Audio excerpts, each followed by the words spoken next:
Welcome to the program, everyone. My name is Brian Craig, and you are listening to Florida's longest-running radio show, the Steve Kane Show, on the radio since 1977, celebrating 48 years on the radio for just a couple more days. Then we'll be celebrating 49 years on the radio. This is the longest-running radio show in the state of Florida. Welcome, one and all, and we have a lot to cover.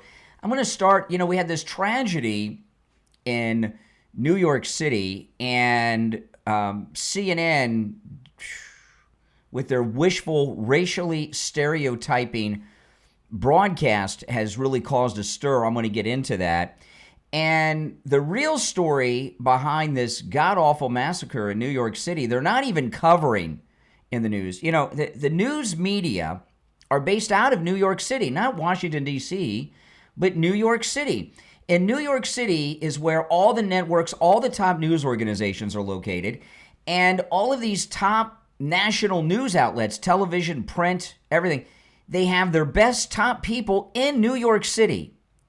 So in the city where they have the entire media headquartered of the United States based out of, with their top, highest paid fake news reporters, anchors, investigators, and such, they've got a story very, very wrong, and they're also not covering up they're very busy covering up what the real motivations of the guy was. So we're going to talk about all that, and there's a lot more we're going to cover, too, in the world of politics and with the president, who had an amazing day yesterday as the King of Scotland.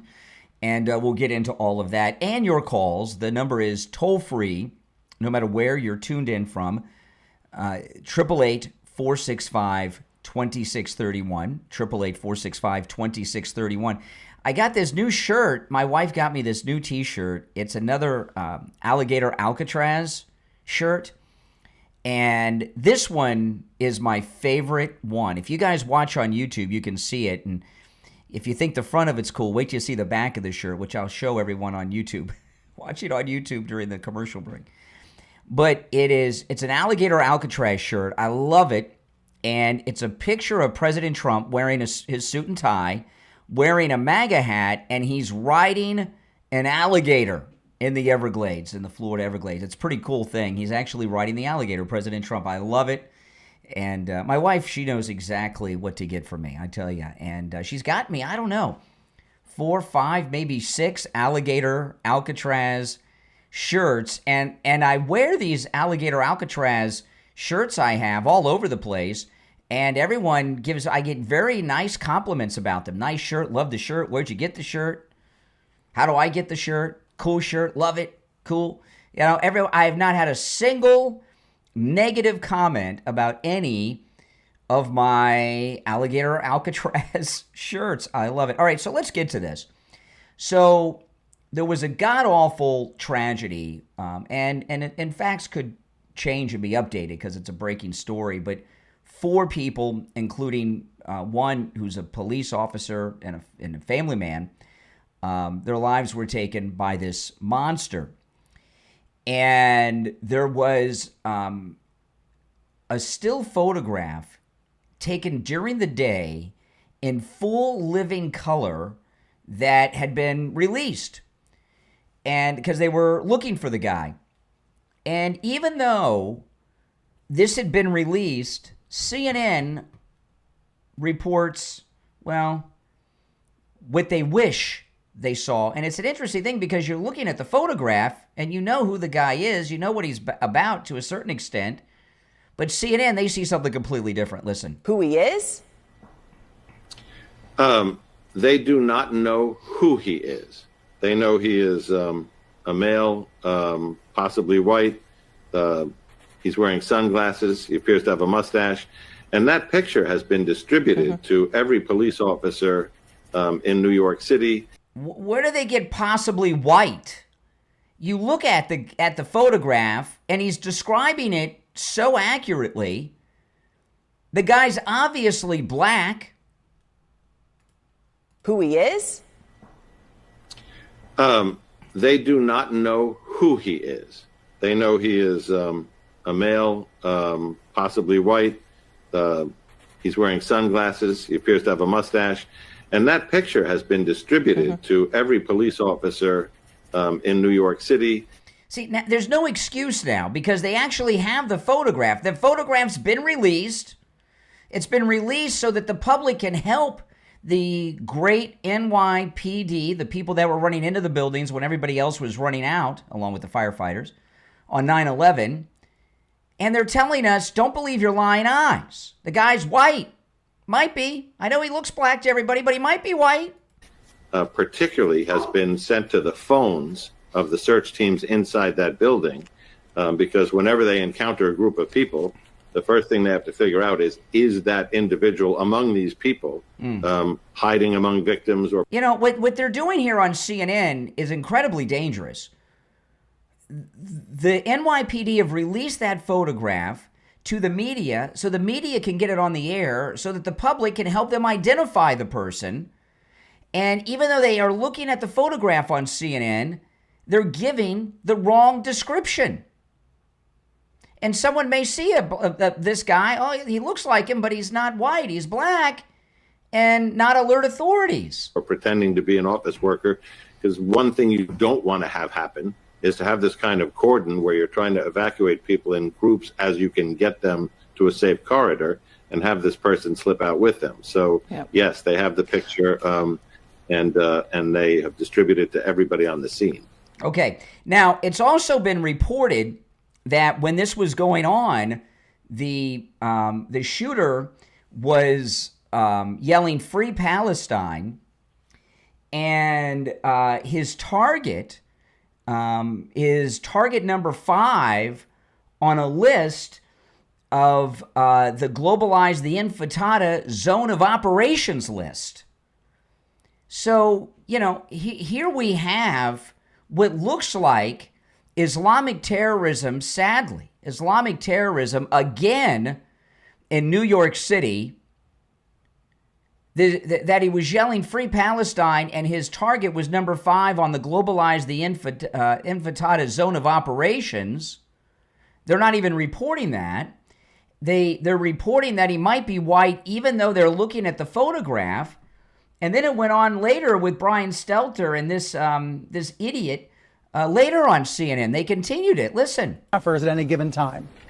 All right. So, Brian, stay with us. The former deputy director of the FBI, Andy McCabe, is with us as well. And Andy, Andy McCabe, who's on that Obama coup conspiracy list. At any given time. All right. So, Brian, stay with us. The former deputy director of the FBI, Andy McCabe, is with us as well. And Andy, I just want to ask you, you talk about a 44-story building, as Brian is reporting. And what John Miller just said, there were a few things that really stood out there. Among them that they do know what he looks like. Sunglasses, mustache, male, possibly white. Possibly white? I mean, again, they have the photo. It's been distributed everywhere. The photo is in full color in the daytime. There's no mistaking his skin color. This is CNN, man. It really stood out there.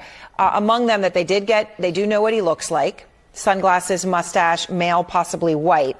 And that they were already able to identify various parts of the building where they think he is right now, from 911 calls and also possibly a video on those elevators, that they were able to move that quickly. And John said they're focused on various floors in the upper parts of the building. Well, if they're searching for a guy that's white, they're not going to find him because he's black, and you can tell in the picture. So what's this about? Well, first off, this is an active situation with a terrorist walking through New York City. CNN is on the air giving inaccurate information on purpose about the description of the wanted man.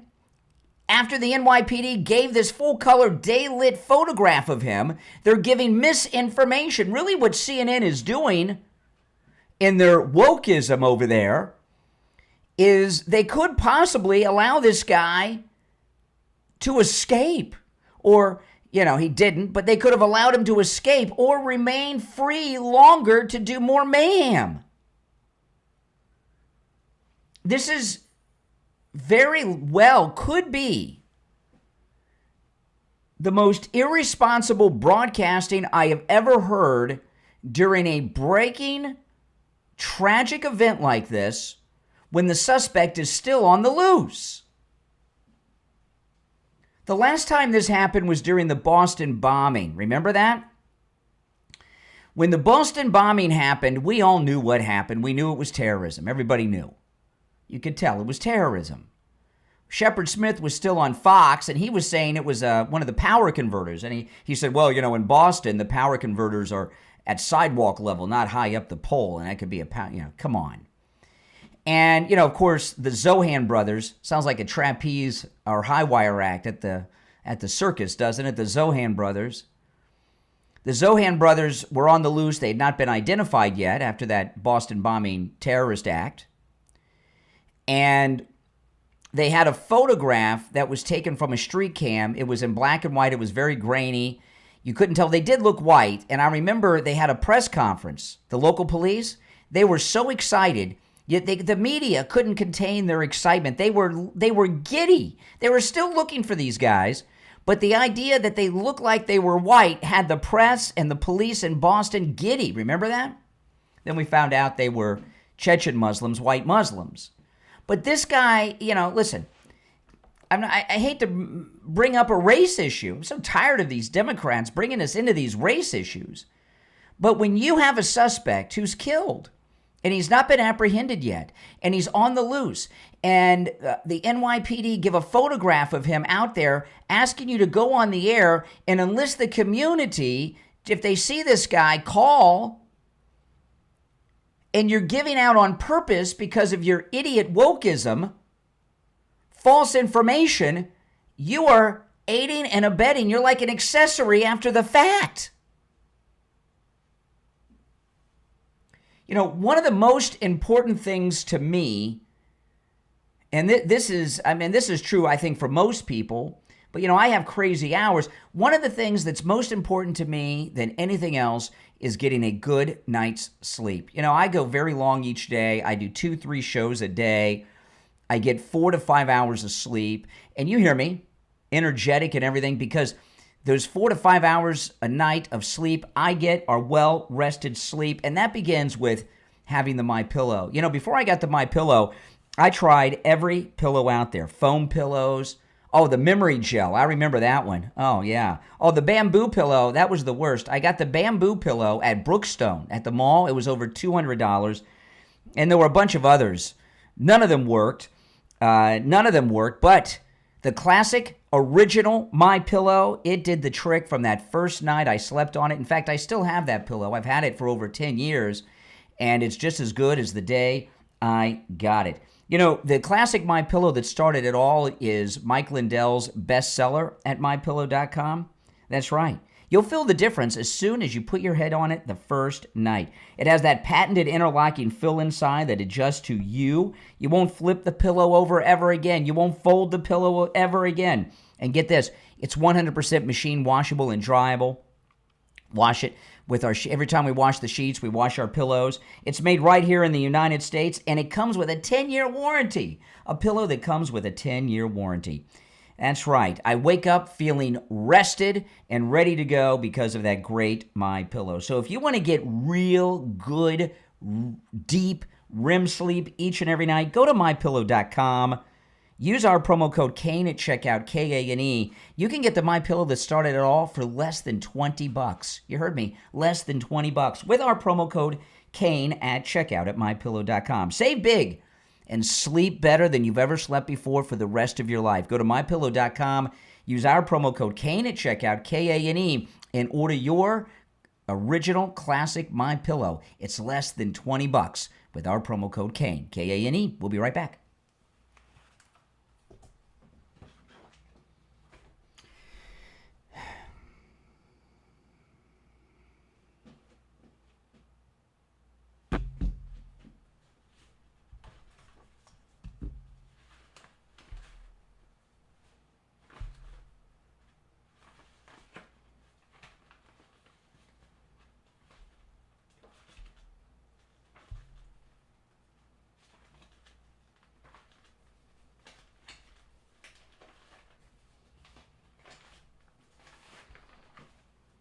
If you're on hold, stand by.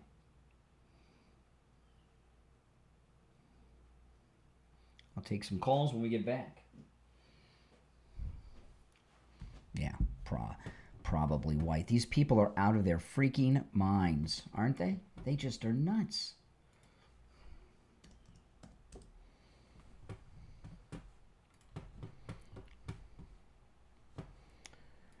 And don't forget, guys, join us on our MAGA cruise, our 10th anniversary Steve Kane, Brian Craig MAGA cruise right around the corner. 561-244-5779 is the number to Ian at Cruise and Travel Depot. We're leaving on the Celebrity Beyond. We're going to Antigua, Nassau in the Bahamas, the Virgin Islands. And I was telling you guys yesterday, we have very, very low prices. We have 2019 prices on this cruise that sets sail in March 2026. But those cabins are running out. In fact, I got to check with Ian to see how many are left after the show today. So call Ian, 561-244-5779. And you can see on the screen there, we have a great time on our cruise. And you're all invited, okay? Except no liberal stowaways allowed, okay? But the rest of you are invited. And you'll have a great time. We have great shore excursions planned. We have dinner together every single night. And it's just a great time. You'll love it. 561-244-5779. If you get Ian's voicemail, leave your name and number, and he will call you back. Yesterday, I called him when I got off the air. It went to voicemail. I was leaving a message. He called me back before I was done leaving the message.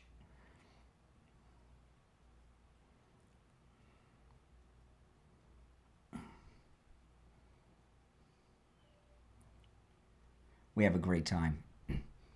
The Celebrity Beyond. You can see. Yep. We party like it's 1999. 561-244-5779. Join us. Okay. If you're on hold, hang in there. Oh, man. These people on CNN are out of their freaking minds. What are they thinking? What are they thinking?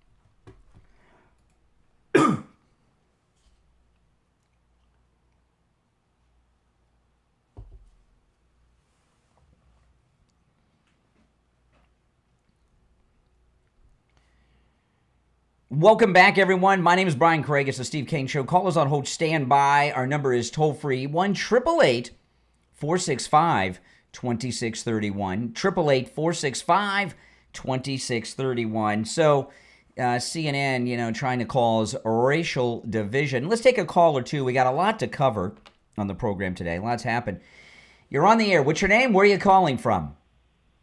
Yeah, good morning. Hey, Richie, Brian. Hold on a second. Let me answer. The phones are ringing off the hook. All right, Richie, go ahead. Yeah, you're right with this news, this press. Listen, it's gotten to the point where they're afraid to say it's a black man, and they're afraid to say that it's Islamic terrorism. Mm-hmm. I mean, they did the same thing just the weekend. You saw the news this weekend. You got Cincinnati. They refused. They refused to say why it was. This racial hate crime in Cincinnati was racially targeted hate crime against white people. No doubt about it. Right. But but this thing in New York City though, it's obvious. It's a sad thing that happened. 4 people are gone. One of them's a police officer. Mm-hmm. There's no doubt it was Islamic terrorism. It's on the, globalize the intifada hit list. But, you got this Muslim guy running for mayor, Zohan, who just had an Islamic wedding in Uganda the other day. And on a normal week, the mainstream media would go to cover up that there was Islamic terrorism in the city that was attacked on 9/11. They'd cover that up. But now they got to quadruple down on their cover up because they want Jogn to be the mayor. There's a big push to get this Muslim guy elected mayor. And this is, I mean, could you imagine if this was a MAGA hat wearing guy, that'd be the lead in every story about it nationwide. Well, you want to hear suppression? You talk about, I have you on iHeartRadio. I'm going to go to YouTube after I hang up here with your shirt that you were going to show everybody. The people in Arkansas came from Montana. You know what they were wearing, don't you? The couple. What's that? And they want to know what was the motive. They had Trump 2020 shirts on, and they've suppressed that. It was reported immediately, and it was dropped.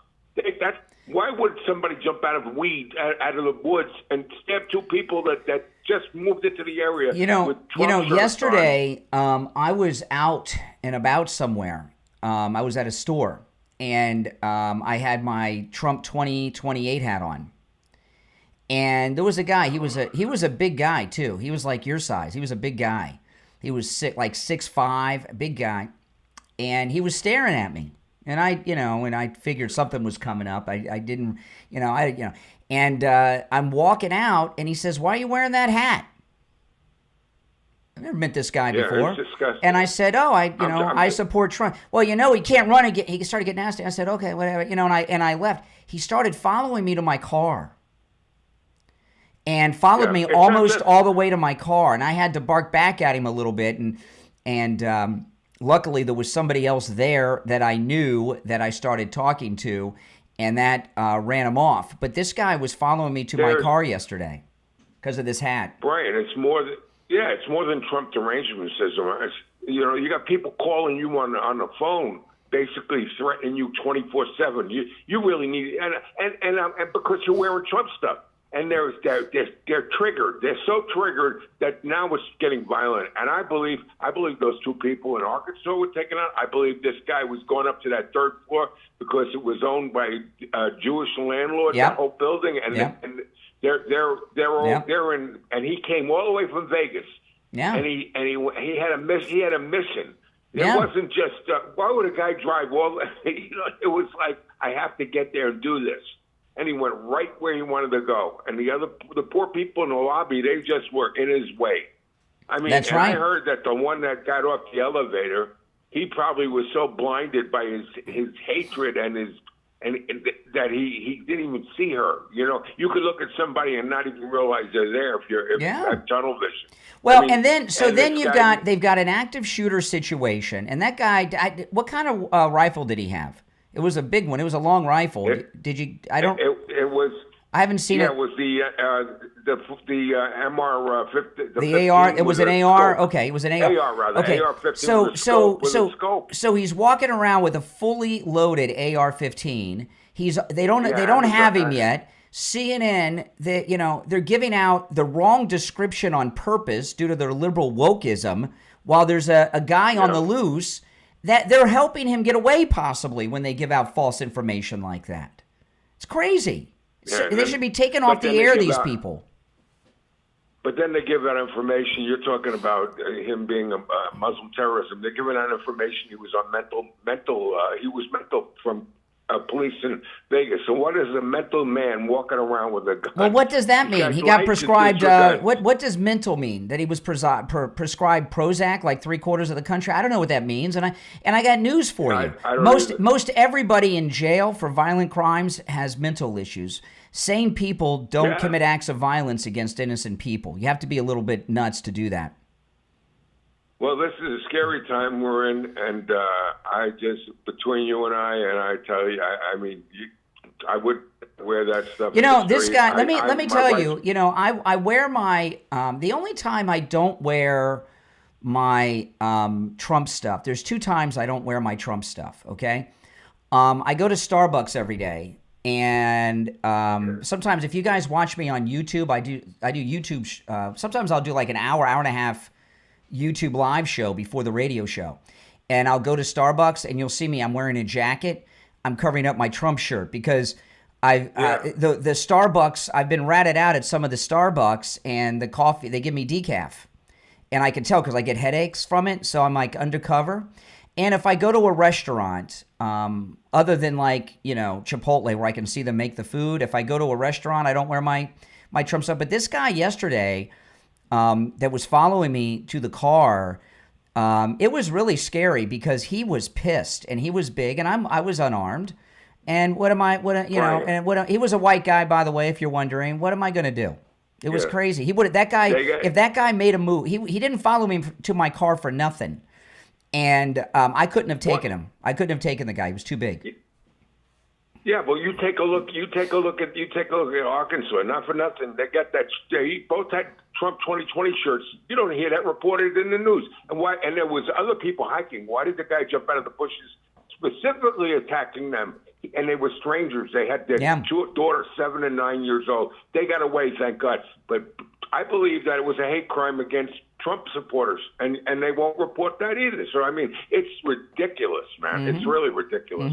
All right, Richie, take care. Have a good morning. All right, we're going to take our break for the bottom of the hour and be right back.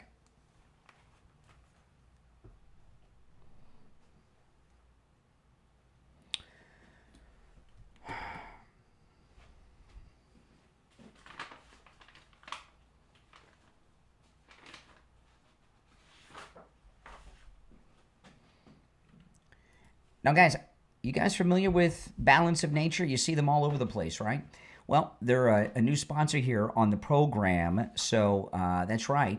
If you use our promo code Brian, B-R-I-A-N, you get some big discounts. Listen to this. If you're looking to boost your energy, boost your immune system, and your overall health without all the prep, go over to balanceofnature.com and order. Make sure you use my promo code Brian, okay, B-R-I-A-N. You'll get real fruits and vegetables in those capsules. It's amazing. I take these things. There's no fillers, no junk, no garbage, just real fruits and vegetables. And with my promo code Brian, B-R-I-A-N, you'll get 35% off your order. Again, that's promo code Brian, B-R-I-A-N, and you'll save 35%. So go to balanceofnature.com, or you can call the number right there on the website, 1-800-246-8751, promo code Brian, 1-800-246-8751. Use my promo code Brian. You'll start feeling better naturally and save 35% off, so your wallet will be feeling better too. Promo code Brian at balanceofnature.com, all right? Appreciate that, guys.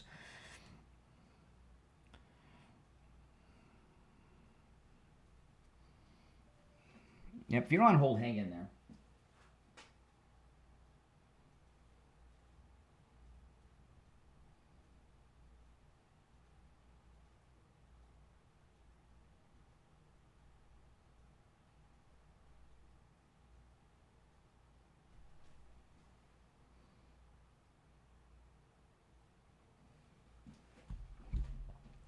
We'll be back in a little more than a minute.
All right, we're back. I'm Brian Craig. It's the Steve Kane Show, Florida's longest running radio show. Welcome, everyone. Did you guys catch President Trump's press conference with the British Prime Minister yesterday? Oh, man, what a great press conference. It was about an hour long, and I don't like that guy. The Prime Minister of the UK, the British Prime Minister, is an atheist, and I don't like atheists. I really don't. I found out Kennedy on Fox was an atheist a couple years ago. I used to be a big fan of hers because I remember, Kennedy on Fox was kind of like in the second or third wave of VJs on MTV. And it was around 1990 because I remember she was on MTV when NYPD Blue was in its first season. So that was around 1990-ish. And I always follow her on Fox because I remember her from the MTV days. But I found out she was an atheist. I don't trust atheists, especially to run a country. Okay? And I'm obviously Christian, a proud Christian. And I'm not saying someone has to be a Christian, although I wish everybody was. But when someone's an atheist, as opposed to any other religion, they believe everything is here on earth and there's nothing after. Right? There's nothing after. So if that's your belief, what is your life about? If you're an atheist, what's your life about? Your life is about worldly things as opposed to otherworldly things in the afterlife. And if you're an atheist and you're running a major country that's a player in the United Kingdom, England, it's a major country, and you're an atheist and you believe everything is here on earth and there's nothing after, and, that affects your decision making.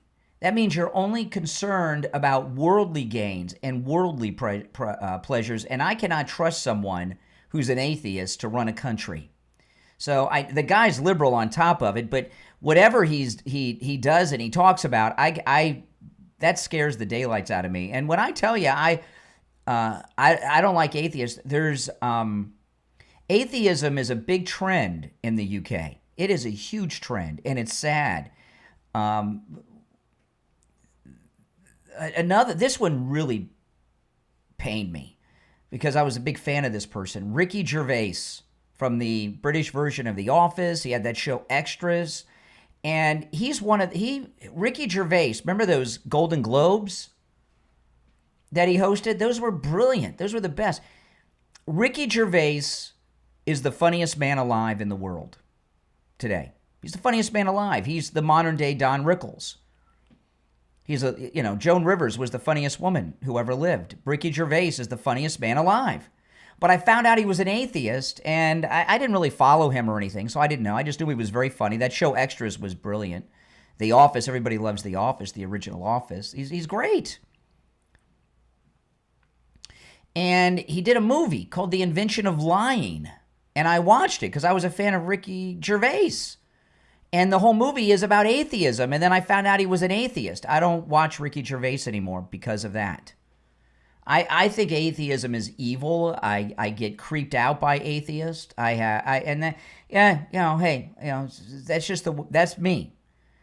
And this British Prime Minister is an atheist. You cannot trust an atheist to run a major country. Go run some third world country that's meaningless, but you run a major country and you're an atheist? You think all things are here? First off, that opens you up to all kinds of corruption and decision-making. That is very questionable. So I have no use for that guy. But he's a hardcore liberal. And President Trump, sitting in the throne of the King of Scotland in Turnberry yesterday, that was great. Another press conference. It was awesome. By the way, do any of you share my opinions on atheism and atheist? Oh, my goodness. Would you rather your child be Hindu, Muslim, or atheist? That's a tough question. Well, of course, we want them to be Christian. My daughter's a Christian. But, I wouldn't want my child to be an atheist. That would be difficult for me. That would be a very difficult thing for me. I would have a hard time with that. I can't think of anything else I would have a hard time with my child. That would be the worst. That'd be the worst, being an atheist. But anyway, back to the King of Scotland, President Trump, in his throne in Turnberry, which was beautiful with his press conference. He What he does in these press conferences are just spectacular. He takes random questions for people. He doesn't know, especially when he's in a place like Scotland, he's taking questions from the European press. He doesn't know who these people are. He doesn't know what they're going to ask. And they asked all kinds of things. And he really reprimanded the prime minister about what a loser he is as a leader. He took that swipe at Khan, the mayor of London, who's a disaster. And the British prime minister, well, he's a friend of mine. Well, he's a bad guy. He's doing a terrible job. I love that President Trump did that. But anyway, there was this one reporter there, and I saw this online. I saw her at the press conference. She's a very tall woman. She was wearing a blue pantsuit, if you saw the press conference. And she was standing there behind the velvet ropes close to Caroline Leavitt. And after the press conference, which was about an hour long, it was a spectacular press conference. It was just brilliant from beginning to end. But anyway, the British reporter, she's with CBN, which I'm assuming, based on what I'm going to share with you, is the conservative news out of the UK. See, President Trump, he's the president of the United States. He's leader of the free world, but he's also, he saved Western civilization with his reelection here from these wokesters that were destroying it. And he gave a lot of pointers to the Europeans on how they can save Europe. But he's also a role model and a leader for the entire English-speaking world. And on this program, we have so many people that listen online from all over the English-speaking world. The United Kingdom, the countries of the United Kingdom. We had a listener last year who came to Florida on vacation from Ireland, and I went and met them at a pub and had a couple pints of Guinness. Maybe a couple pints too many Guinness, but we had some Guinness together. It was a listener all the way here from Ireland. We have a lot of listeners in Australia. Sometimes they call, sometimes, and it's amazing. President Trump is the leader of the English-speaking world too. And in these countries, in England, in Australia, and even in Canada, a lot of people, they want to have their own Trump. And they just don't. And what's going on in the UK is awful. So anyway, this British reporter who was in that press conference yesterday at Turnberry with the King of Scotland, President Trump, and the British Prime Minister, she came out afterwards and shared her thoughts on the press conference. And it was really interesting. Listen to this. She had just left the Trump press conference. It was GB News in that room today. It was you. It was Emily. Okay, I'm sorry. I got the name wrong. It's G as in girl. GB News. I'm not sure what GBN stands for. I'll find out. But she's with GBN News. It was GB News in that room today. It was you. It was Emily. It was Michelle. It was so many people from GB News in that room today with me, because these are the topics that we talk about every day. This is what matters to people. We are the fearless champion of Britain, are we not? So it was easy. It was like shooting fish in a barrel, frankly. The issues that Donald Trump has done so well on happen to be all the issues that Keir Starmer is resolutely failing on. So you get those two men in the room, and all you have to do is bring up the issues. And I personally, by the end of it, I genuinely felt a bit sorry for Keir Starmer. Like, I didn't know it was going to be so hard for him. Yeah. I genuinely didn't know those questions would be so difficult. But I think also from a personal point of view, it was so satisfying, because since spring 2020, I've watched these press conferences where the British press have resolutely failed to hold anybody's feet to the fire. So to be in that environment, I was like a coiled spring, because I know what matters. I know what our viewers and our listeners care about. And I just kept batting them at them. It was great. It was joyous. It was genuinely the most satisfying day of my career. Okay, now I'm assuming, I could be wrong about this. She's with GB News. I saw her in the press conference in the blue pantsuit. It must stand for Great Britain. They dropped Great Britain. It's got to be, GB News has to be Great Britain News. It's got to be. What else could it be? But you see how energized she is, and what she's talking about is she and the others in there were asking questions about the immigration, losing their culture, all these things, free speech. One person asked about True Social being banned in Britain. And the prime minister said it's not. I don't know about that. He said he's going to check into it. He says Trump said it better not be. He's going to have the ambassador look into that. But you hear how excited and energized she is at our great American president, Donald Trump, the King of Scotland, yesterday in Turnberry. And she was able to ask the question that the people of Britain are really concerned about, losing their culture, losing their nation, losing their civilization, like we were doing with these wokesters that were running this country with Invasion USA at the southern border. President Trump is the leader of the English-speaking world. And he's given a lot of great inspiration to, I'm assuming, Great Britain News, GBN News. What else could it be? All right, if you're on hold, hang in there. We're going to take our last break of the first hour. Our number is toll-free, 1-888-465-2631. 888-465-2631. I want to tell you about Dr. Philip Appleton and his laser away pain treatment. You know, with the laser away pain treatment, not only does it rid you of pain, it does it without any shots, any injections, any medications, which, you know, medications just mask the pain, right? You still got the problem causing the pain. The laser treatment with Dr. Appleton actually repairs the damage causing the pain. So there's no shots, no injections, no drugs, no surgery. Not only is it 100% painless, you don't even feel the treatment when it's happening.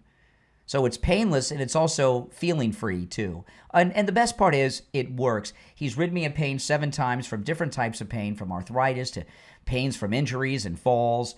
It works on every type of pain I've ever heard of. Arthritis, which it rid me of my arthritis pain in my hand and my dump button finger.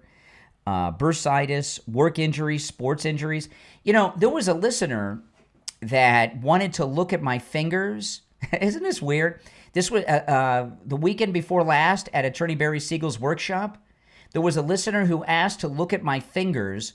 They wanted to see where I had arthritis, and they like examined my finger to see if I, you know, if I look like I had arthritis, and it was a little weird, but I let them do it.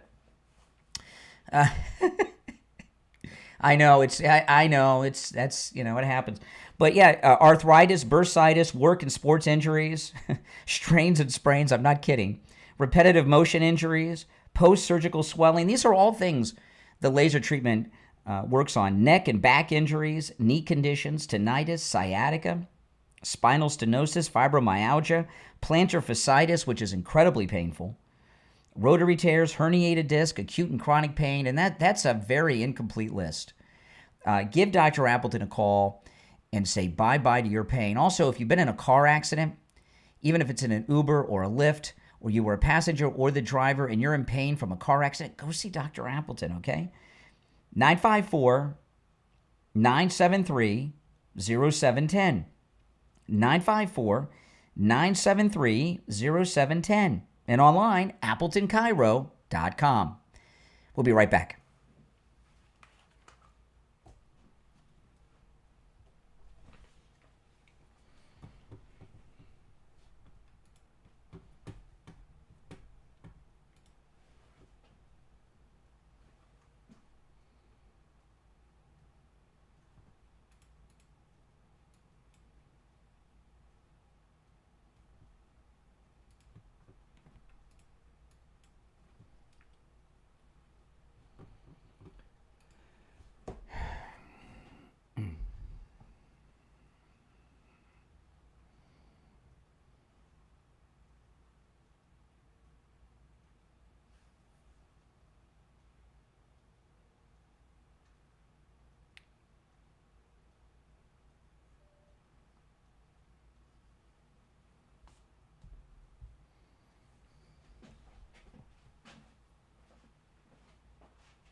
Welcome back, everyone. I'm Brian. It's the Steve Kane Show, Florida's longest-running radio show. You know, this one here, I was not going to bring this up today, but because of CNN looking at a photograph of a black man killing people in New York City and telling the audience they might be white, I felt the need to revisit this. I did share this on my podcast yesterday.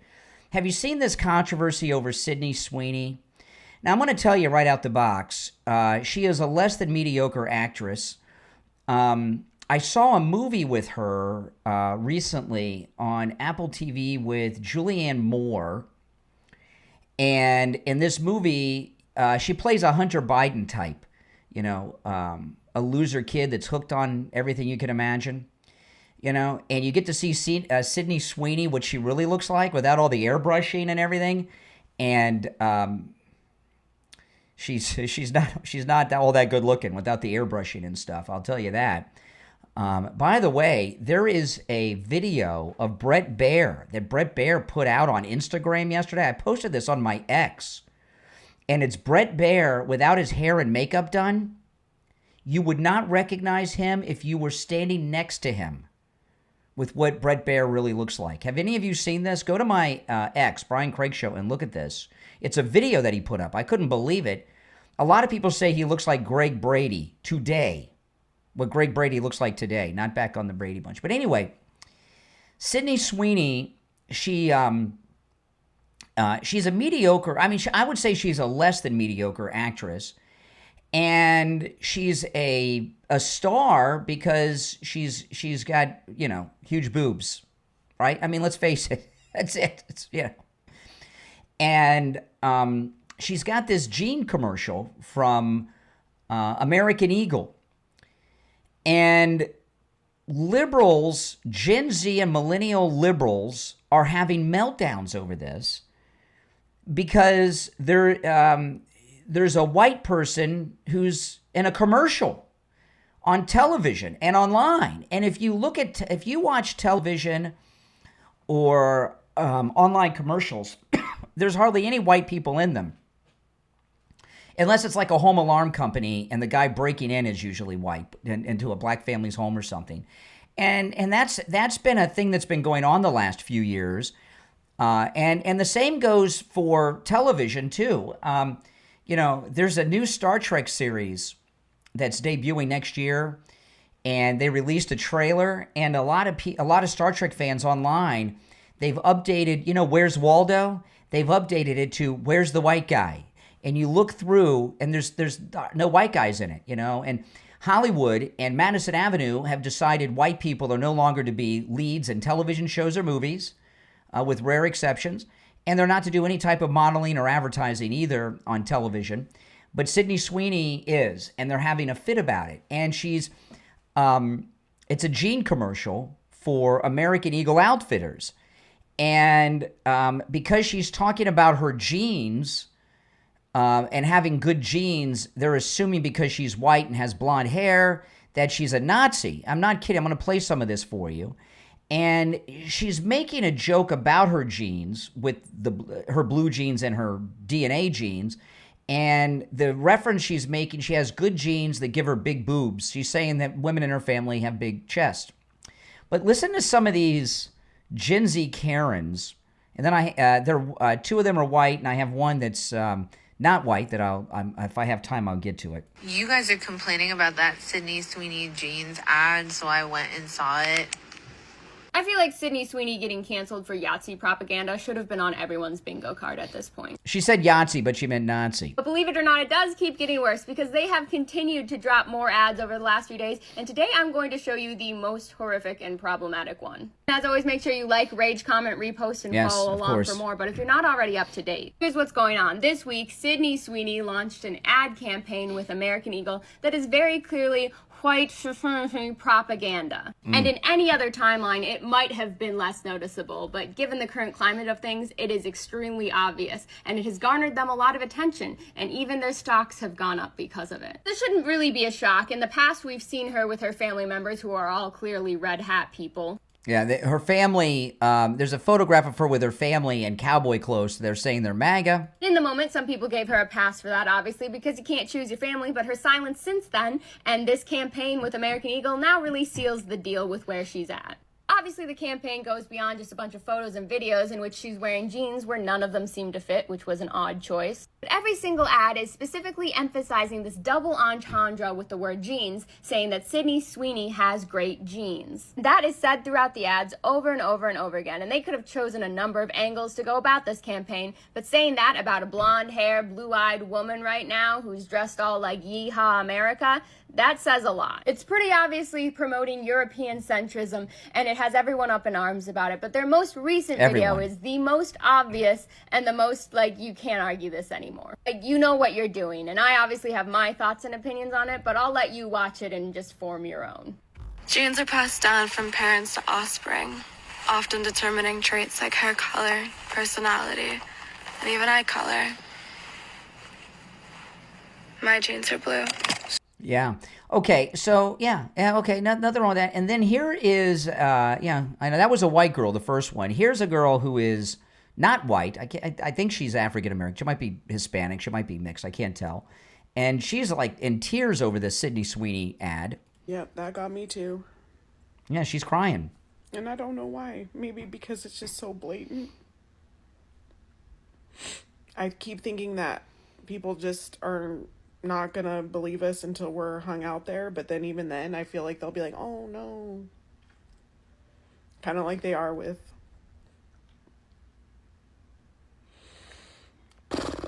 and she's crying, and of course the jeans, she's talking about her chest, okay, which is why she's famous, and the blue jeans. She's not talking about white supremacy, but this is a very important thing, because President Trump has saved us from wokeism. And wokeism, part of it was if Kamala Harris would have won, what they're doing is they have what they were doing the last 4 years, and President Trump has stopped. And you saw what they were doing to the Jews at Columbia. You've seen what some of these other Ivy Leagues have been doing. They have been racially segregating white people out of society. And remember, they had this critical race theory nonsense. And critical race theory said that a baby that is white comes out of the womb a racist, that it's in our DNA, that we're born racist, and you can't undo it. White people are born racist, but only white people are born racist. No one that's not white is born racist, just white people. And since you're born racist and it's in your DNA, there's nothing you can do about it. That's the way you are.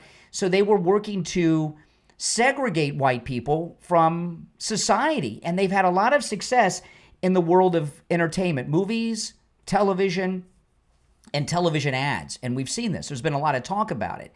And this meltdown that these Gen Z women, both white and black, are having is that there is a model who is white in an advertising campaign. And I got to tell you, I got to buy some new jeans because all my jeans are so loose on me since I lost all this weight. I might go to American Eagle Outfitters over the weekend and buy some jeans. They have men's clothes there. I've bought things there before. I've never bought jeans. I've bought shorts and stuff there, some shirts. But I need some jeans. I think I might go to American Eagle Outfitters and buy some jeans this weekend. Oh, my goodness. You know, look at what Trump has saved us from. These lunatic, racist Gen Zers who don't even know what they're saying. They just think white people don't have a place in our society. All right, if you're on hold, hang in there. 1 hour down, 2 to go. We'll take our break for the top of the hour and be right back.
Who he is?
All right. We'll be back shortly. What the left are doing right now is crazy. It's just clicked what's going on here. I got, you know.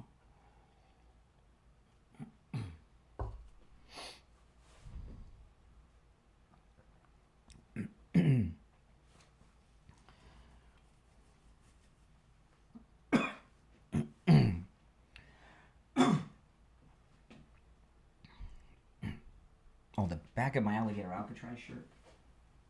It's awesome.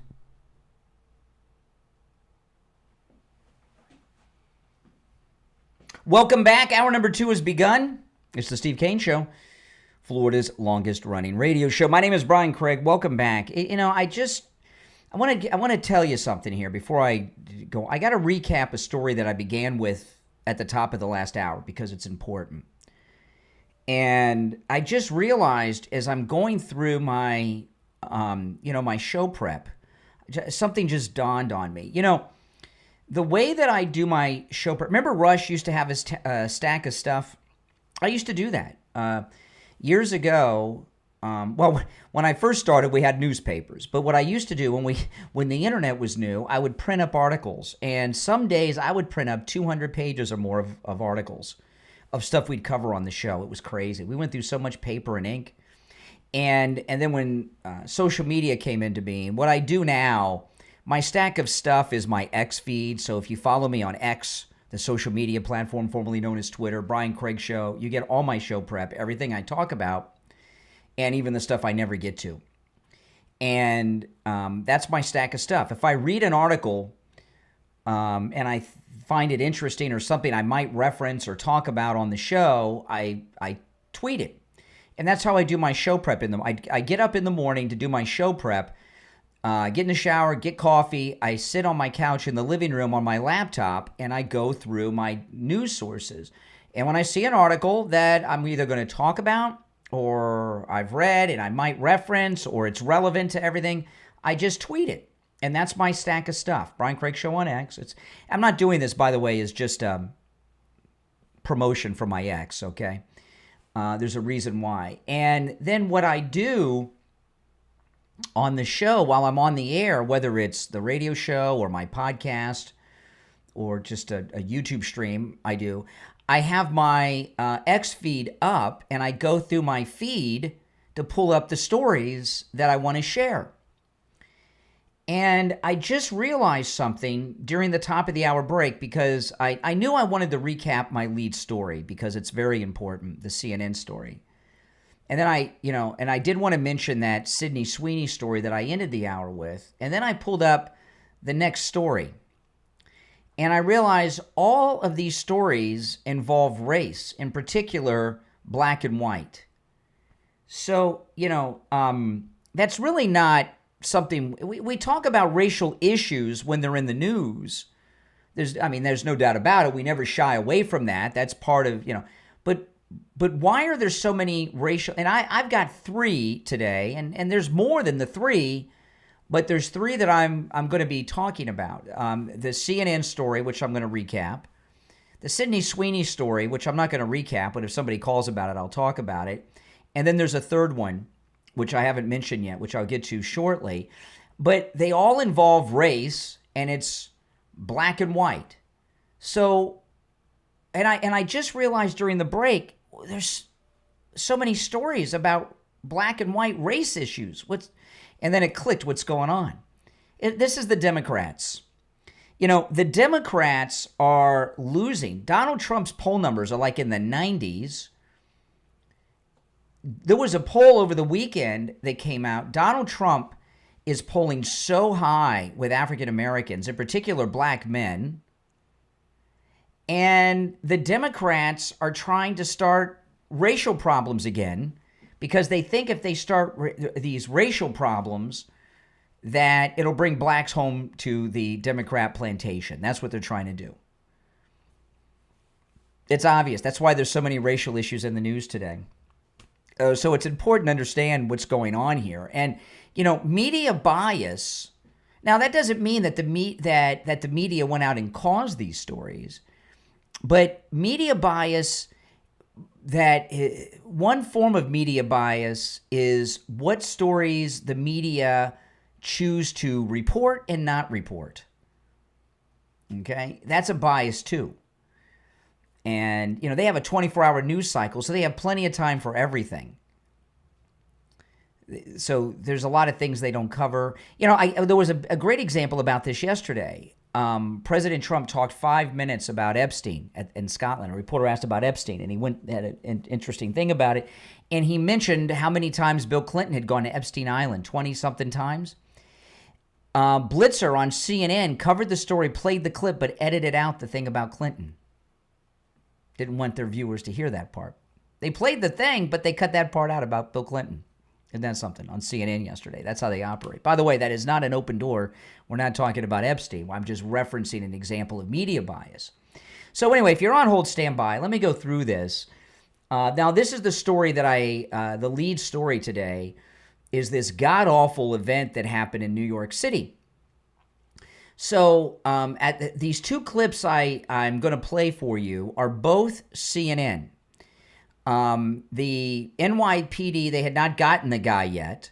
He was on the run, but the New York City Police Department released a photograph of the suspect, released it to the media so that the media could publicize it and ask the public if they've seen this guy, call us. He's still at large. The photograph was taken during the day, and it's in full color. And the guy is obviously African American. He's black. And CNN, they're reporting, they have the photograph, and they're reporting, and this is what they report. Listen. Who he is?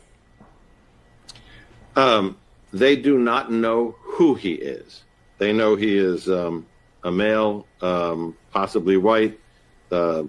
He's wearing sunglasses. He appears to have a mustache. And that picture has been distributed to every police officer in New York City. Possibly white. The guy is obviously black. There's no possibility. So why are they looking at a photograph on CNN of a black man in sunglasses with a hat carrying a long rifle who's just committed this mass event is still on the run. Why are they saying he's possibly white? Because they're so liberal and they're so woke, they're afraid to say that he's black, that he's African American or Hispanic, even though they have a color photograph they're showing. And then that was the first time. Then later, again, they have Brian Stelter in studio and this lady anchor. I'd forgotten her name. It doesn't matter.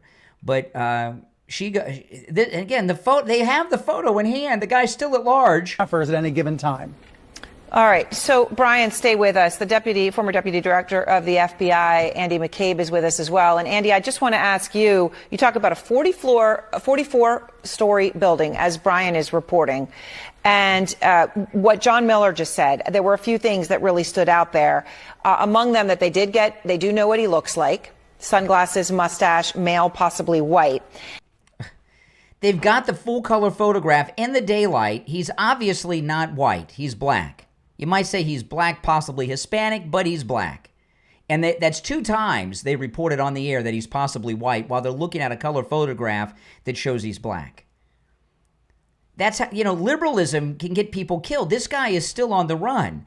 And the reason they released the photograph is so that the media, which would be CNN, can report to the public and show the public. And CNN's on a lot of TVs. Certainly when there's a breaking news incident, everybody turns the news on. And they want, but if they see a guy and he's not white, they may not call the police. Now they got him and, 4 were lost. But, this is the woke media. Now, the other thing they're covering up about this guy, it looks like an Islamic terrorist attack. There's the place where he committed his act is number 5. The location is number 5 on the globalized, the intifada zone of operations list. So it looks like it's a Islamic terrorist attack. Maybe an American Muslim, a radicalized American Muslim convert, but still. And he was yelling "Free Palestine," it was reported by witnesses during the event. So Free Palestine, the globalized, the intifada target list, it's number 5 on that. They got a photograph. So they're covering all of this up. And you know what? They're going to continue to cover it up. But yeah, we're going to start to see a lot more racial stories in the news. And I am covering these stories today. The next one I am going to get to after the break. If you're on hold, stand by. But I got to be careful not to fall into their trap and do this every day. You understand what I mean? That's what they want us to do. They think that if they flood the media with racial stories, that it'll cause racial division and bring blacks back home to the Democrat plantation. And we got to be careful not to let that happen. Now, I want to talk about Tom LaPorta at LaPorta Roofing. Tom LaPorta has been with us for a long time. He's a good MAGA guy, and he'll never sell you a roof you do not need. So what does that mean? Well, it means this, that if you just need a simple repair, he'll do it. We had one guy, one of our listeners, he had a big condo building, and he had several roofers come out to get an estimate. They all told him he needed a new roof. Tom LaPorta from LaPorta Roofing came out and said, no, you just need a repair. I was on our cruise, and someone thought they needed a new roof, and Tom told them they just needed a repair. Now, if you need a roof, he can handle that too, and he'll do it. He works on every type of structure, residential, commercial, municipal, even church roofs, works with every type of roofing material, covers both the east and west coast of Florida and everywhere in between, and he gives you his cell phone number. So you can call or text Tom LaPorta at 954-604-4602. And if you got a wet spot on your ceiling, you got a leak in your roof, you want to get that taken care of before we get a tropical storm or a hurricane. You really do. That's bad news when we get those bad winds. So call or text Tom LaPorta right now, 954-604-4602. 954-604-4602. And online, LaPortaRoofing.com. Callers on hold, you hang in there. I'm Brian. It's the Steve Kane Show, Florida's longest running radio show. We'll be right back.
See, that's the story I was talking about, the other racial story, which I am going to share.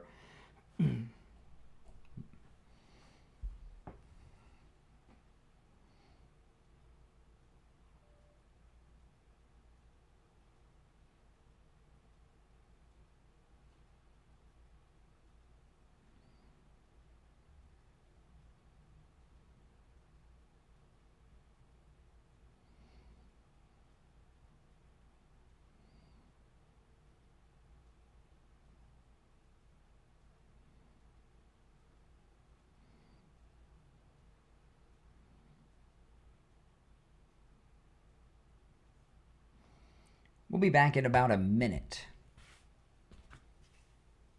If you're on hold, stand by. I'll take some calls when we get back. There's so much to cover. I just haven't gotten to the calls. I'm sorry, guys. But there's a lot going on.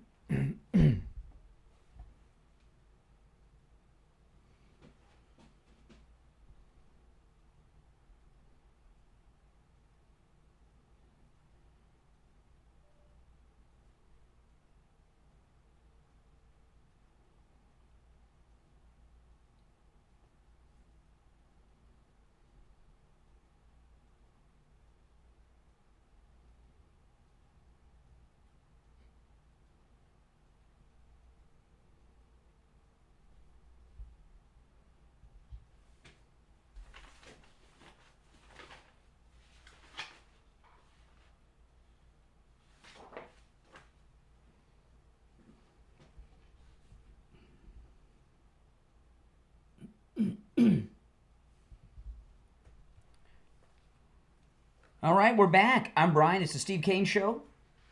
Florida's, got to get my headphones on, Florida's longest running radio show. Let me take a call or two. There's so much going on. I'm sorry, guys, I haven't been going to the phones. I know a lot of you have been on hold, a lot of you have been calling. But there's so many stories of the news I want to cover. All right, let's go. You're on the air. What's your name? Where are you calling from? Hi, Brian. This is Wellington. Hey, what's up, Wellington? Yeah, I couldn't believe that whole story from CNN calling that black man a white man. Well, he could be. Yesterday on, yeah. I mean, they really put us in like an Orwellian situation, you know, while they're showing a picture of a black man calling him white.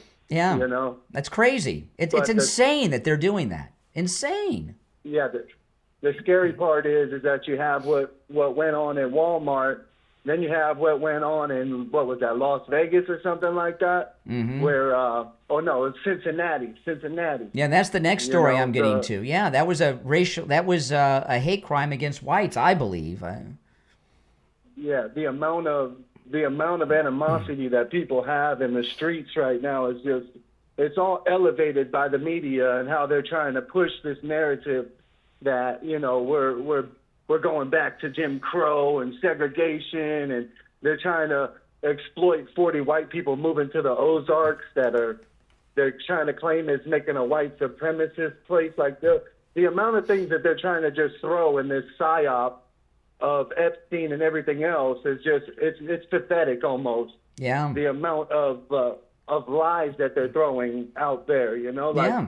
I mean, I understand that people want to get to the bottom and the truth of everything, but I kind of understood that we were never going to get the true list of Epstein, regardless of who was. Well, you know, when you get to be on the topic for today with this racial stuff, you know, I remember when the Fort Hood event happened, the Fort Hood shooting. It took them 5 or 6 hours before they told us who the guy was, and the fact that they took so long to tell us, we knew it was an Islamic attack. You know, this attack in New York City looks like Islamic terrorism. And you got to wonder when, you know, and this is incredibly relevant because Zohan, who's the front runner for mayor right now, just had, you know, he's Muslim. And we've had another Islamic terrorist attack in New York City. So it's very relevant. What's going on here? I mean, they got a Muslim guy that just won the Democrat primary. Why would the Muslims be attacking in New York? I guess because there were Jews in that building. Right, of course. And not even just that. You're talking about the financial sector. So, you know, they attacked our World Trade Centers. Anywhere that's a financial I wouldn't even say a landmark, but maybe just a gesture of financial instability is what they're trying to create by causing all this terror, you know? Well, white people, listen, I was talking about this guy that was following me to my car yesterday, and I got my Trump 2028 hat on. He was a white guy. But liberals right now, regardless of their skin color, they're at a heightened state of anger, and you really got to be careful. And I'm wondering if I should stop wearing my Trump 2028 hat when I'm out and about. After what happened yesterday was scary to me. Well, I was worried. Like a lot of these liberals, you've seen them in Cincinnati, how they almost have like a gang instinct, you know, like it almost just comes out, even though they're not participating in the beatdown. All of a sudden, they're part of it. You know. Well, you know what it is. I'll tell you what it is, and maybe you'll agree or disagree.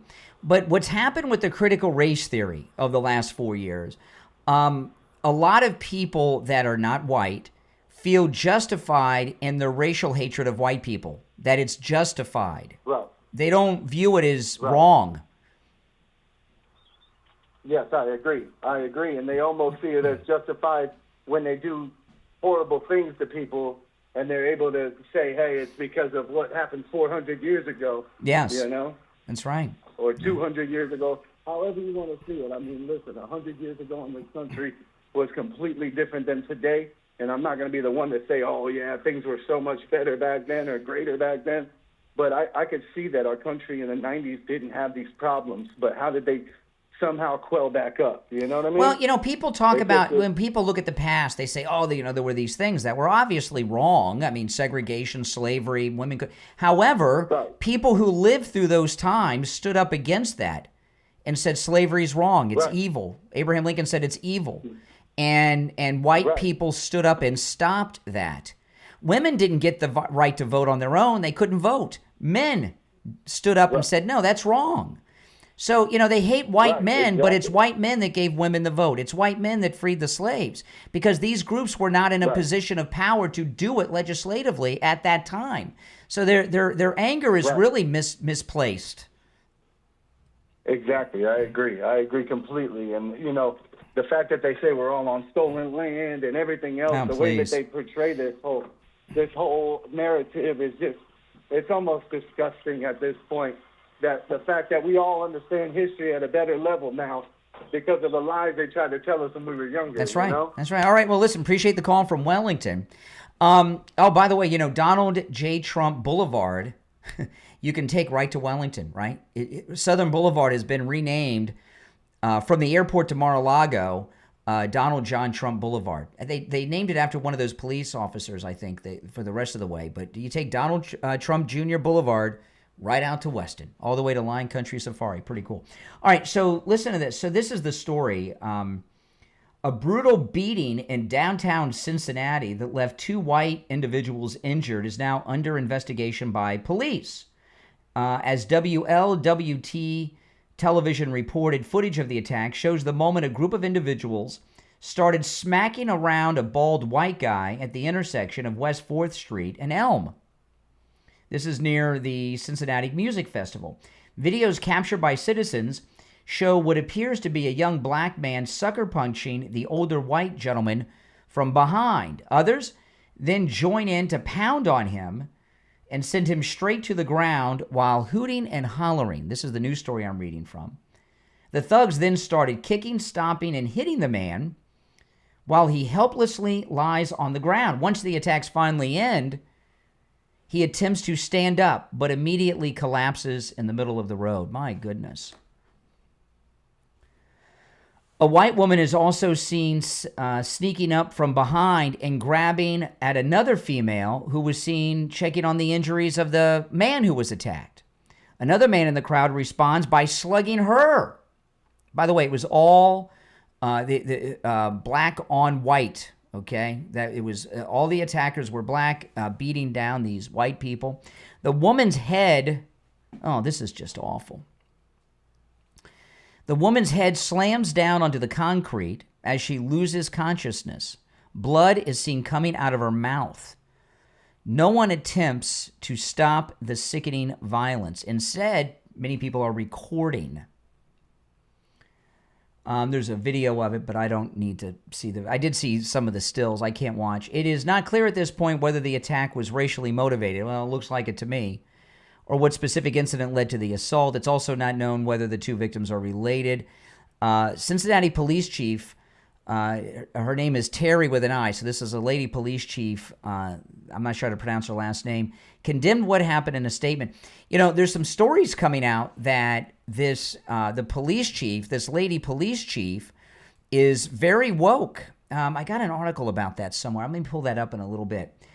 The Assistant Attorney General for Civil Rights at the Department of Justice, under Pam Bondi, by the way, Dylan, you know her, and of course under Donald Trump, posted on Sunday that the Civil Rights Division at the Department of Justice will be monitoring the investigation into this vicious attack.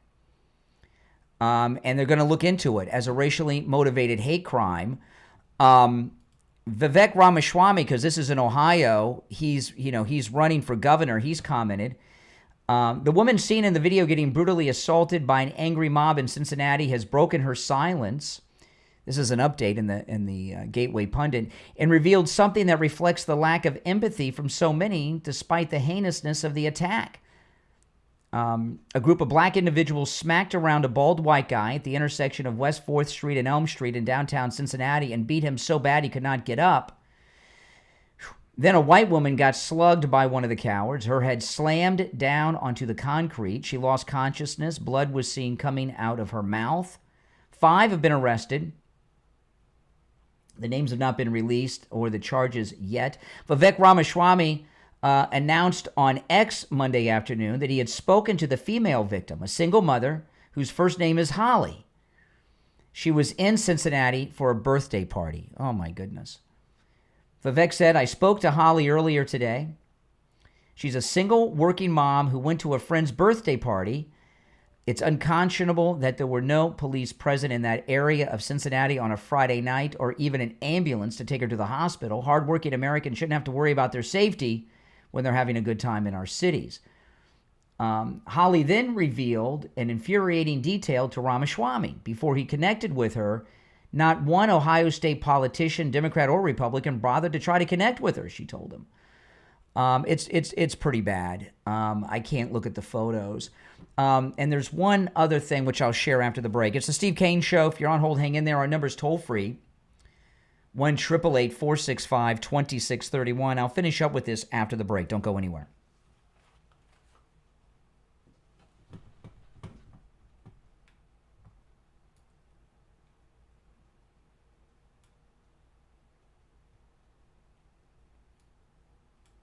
If you're a Medicare recipient or about to turn 65, listen up. I want to talk to you about Medicare. Medicare, it's confusing. That's done on purpose, right? You go online, what do you find? More confusion. You know, a lot of people, they try to go it alone, or they deal with someone who doesn't really know what they're talking about, and what happens? It ends up costing them thousands of dollars sometimes each year. And also, they find out maybe their doctors or the medications, they might not be covered either. That's where Chapter comes in. You know, Chapter is the only national Medicare advisor that compares all of the over 24,000 plans out there for you. They'll find the one that's right for you and your budget. And no matter where you are in the United States, Chapter can help. You're going to get answers, you're going to get them fast, and you're going to get them for free. So whether you're on Medicare right now or turning 65 soon, give Chapter a call, 805-754-3033. 805-754-3033. The number's also in the description of the episode. You're going to talk to a real person. They're going to walk you through everything step by step. No gimmicks, just real help. Because the right plan, it can save you thousands. Again, the number 805-754-3033. 805-754-3033.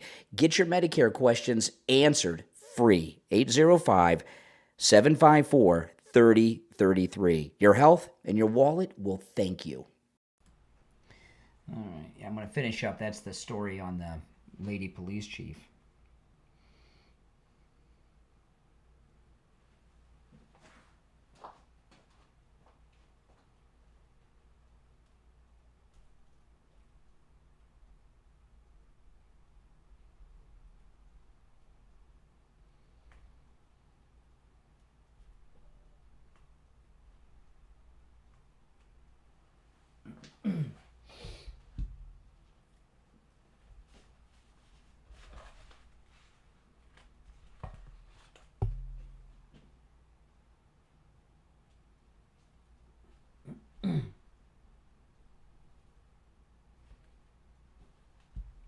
We'll be back in less than a minute, guys.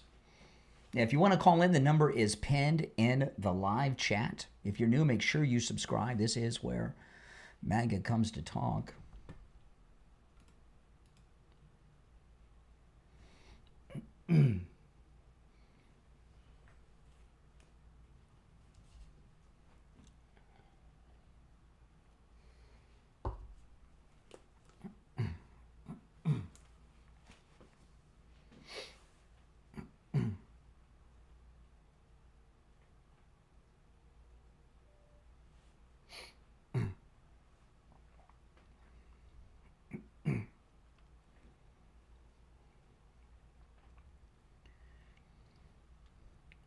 Welcome back, everyone. I'm Brian Craig. It's the Steve Kane Show, Florida's longest-running radio show. Just to follow up and continue and complete this story out of Cincinnati, there's no doubt this was a racially motivated hate crime. They targeted these two people because they were white and they were there. And I wouldn't be so sure there were no police. Vivek Ramaswamy said there should be police there. You know, a lot of times in these liberal cities like this, the police are afraid. And there could have been police nearby, and they didn't enter. I don't know, maybe not. But it wouldn't surprise me if we found out later there were police officers there who were afraid to intervene. They have this white lady police chief, and you know, and this one's personal to me because I'm from Ohio originally. You know, so hey, if you know, this could happen to anybody in any city. She's a white liberal police chief. There's a big article in Newsweek about her from a while back. Let me see when this article was. Let's see here. Back in May, the lady police chief is being sued by 4 high-ranking officers in the Cincinnati Police Department who say she only gives promotions to women and non-whites. And she's very woke. And let me play this a little bit. This is and again, she's being sued in a civil rights case. She's a white female police chief. She only promotes women and non-white people, according to 4 high-ranking officers that are suing her and the department right now. And Newsweek reported this in May of this year. So here's the woke lady police chief after this event talking. Another topic I want to cover real quick. Social media and journalism and the role it plays in this incident. See, here and she's yes, playing. guys, that's you. That is you. You hear? Oh boy, she's oh yeah, she's a woke. I want to play the rest of this. I had not listened to this yet, so we'll have to stand by in case she uses some salty language. But I had not listened to this yet. You hear her? She's angry at the media. She's angry at people in the public who have brought attention to this hate crime. I don't hear her yelling at the people that did the beatdowns. And you know, these 2 people are beaten so bad, they could have permanent injuries. And even the worst could happen after time from it. She's a beaut. Another topic I want to cover real quick. Social media and journalism. Oh. And the role it plays in this incident. And yes, guys, that's you. Oh boy. That is you. Social media, the post that we've seen, does not depict the entire incident. Oh my goodness. I'm so glad I came across this video. It doesn't depict the entire incident? So what are we? We're seeing this beatdown out of context? Is there some context where it doesn't look like a beatdown of 2 people by a gang? By a mass crowd? What? Oh my goodness. That is you. Social media, the post that we've seen, does not depict the entire incident. That is one version of what occurred. Oh boy. What other version is there? At times, social media and mainstream media and their commentaries are a misrepresentation of the circumstances surrounding any given event. What that does, that causes us some difficulties in thoroughly investigating the activity and enforcing the law. Because what happens, that social media post and your coverage of it distorts the content of what actually happened. Is there some, two people are getting a beat down by a random group of a mob in downtown Cincinnati? Is there some other perspective and context that justifies that? What is she implying here? This woman should be removed by the governor. Whoever has the power to remove the police chief of Cincinnati, this woman needs to be removed immediately.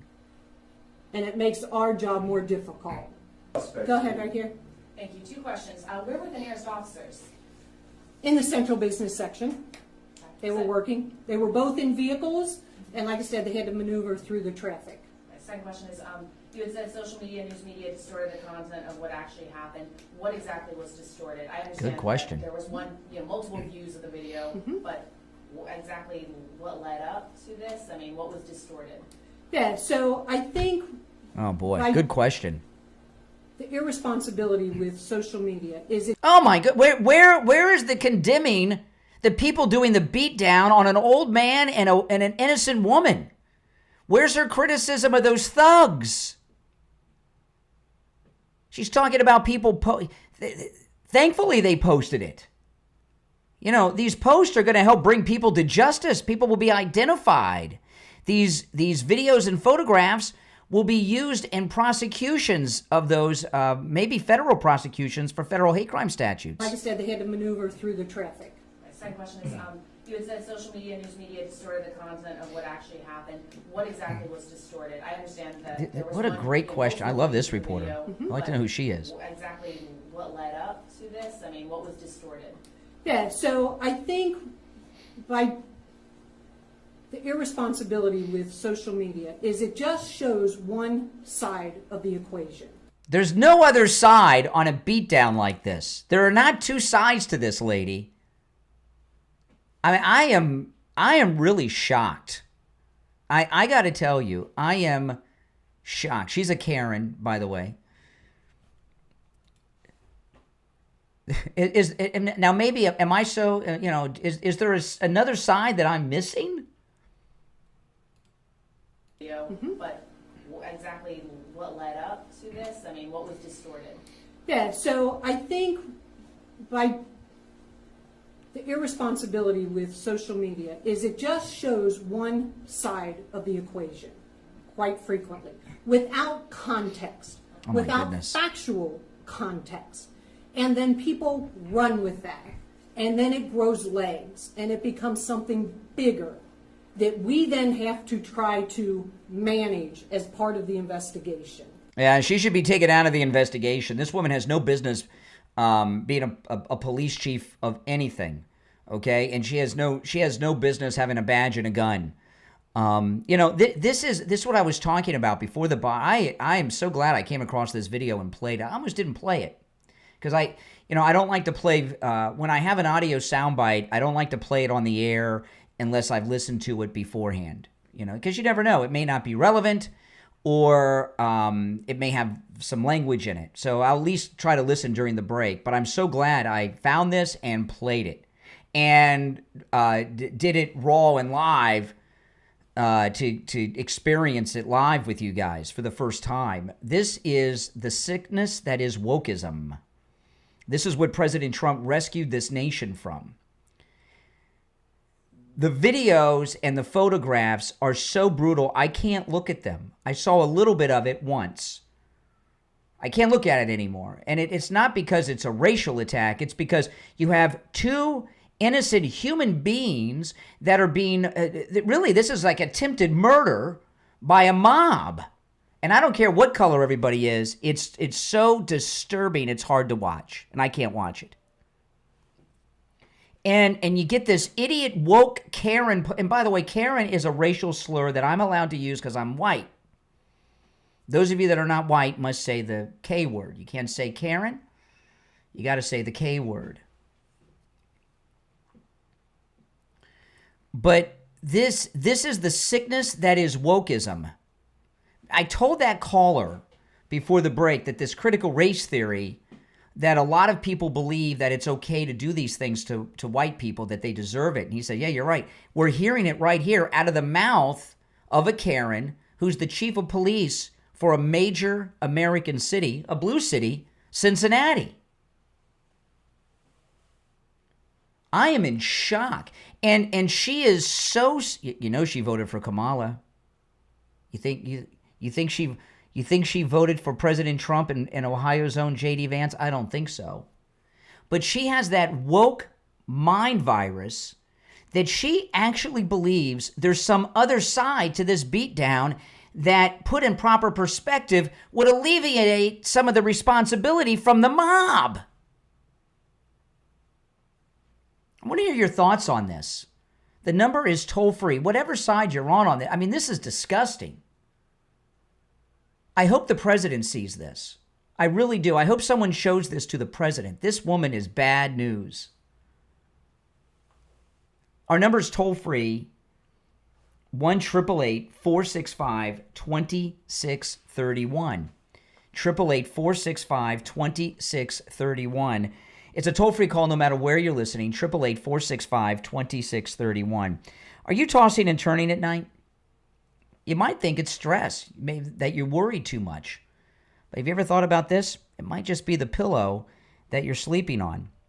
I used to have a hard time sleeping till I got my very first MyPillow. The original MyPillow, the classic MyPillow that started it all, that was my first MyPillow. I still sleep on that pillow, and it's changed my life. Do you hear how well rested I am each and every morning? Do you ever hear me go, I get 4 or 5 hours sleep at nights because I got that MyPillow. The MyPillow that started it all, the classic MyPillow, is the best-selling product of Mike Lindell's at MyPillow.com. It has the patented adjustable fill inside that supports your head and neck just right. It's machine washable. It comes with a 10-year warranty, and it's made right here in the United States. Go to MyPillow.com and use our promo code KANE at checkout, K-A-N-E. You can get the classic MyPillow that started it all for less than $20. You heard me right. Promo code KANE, K-A-N-E, at checkout at MyPillow.com. Get your classic original MyPillow for less than $20. Order now and wake up refreshed every morning for the rest of your life. We'll be right back.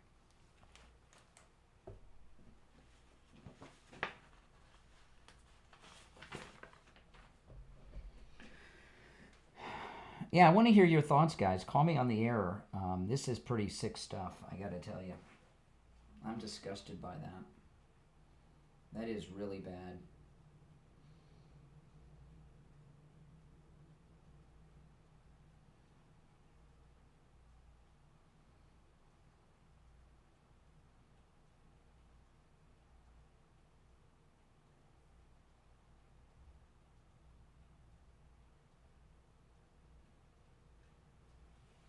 This is really bad.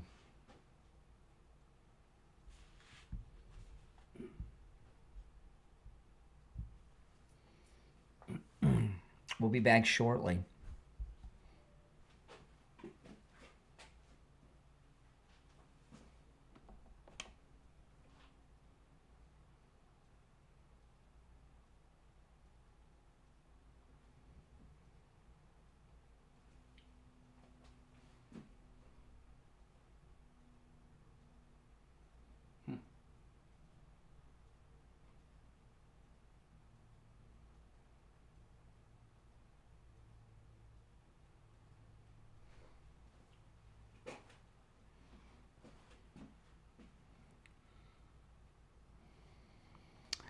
We'll be back in just over a minute. If you're on hold, stand by. If you'd like to call in, the number is pinned in the live chat. I mean, this is, in a word, how would you describe this police chief?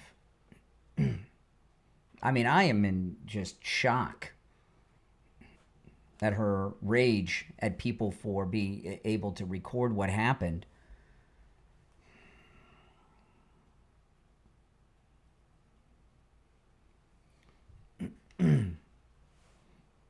Insanity. Complete insanity.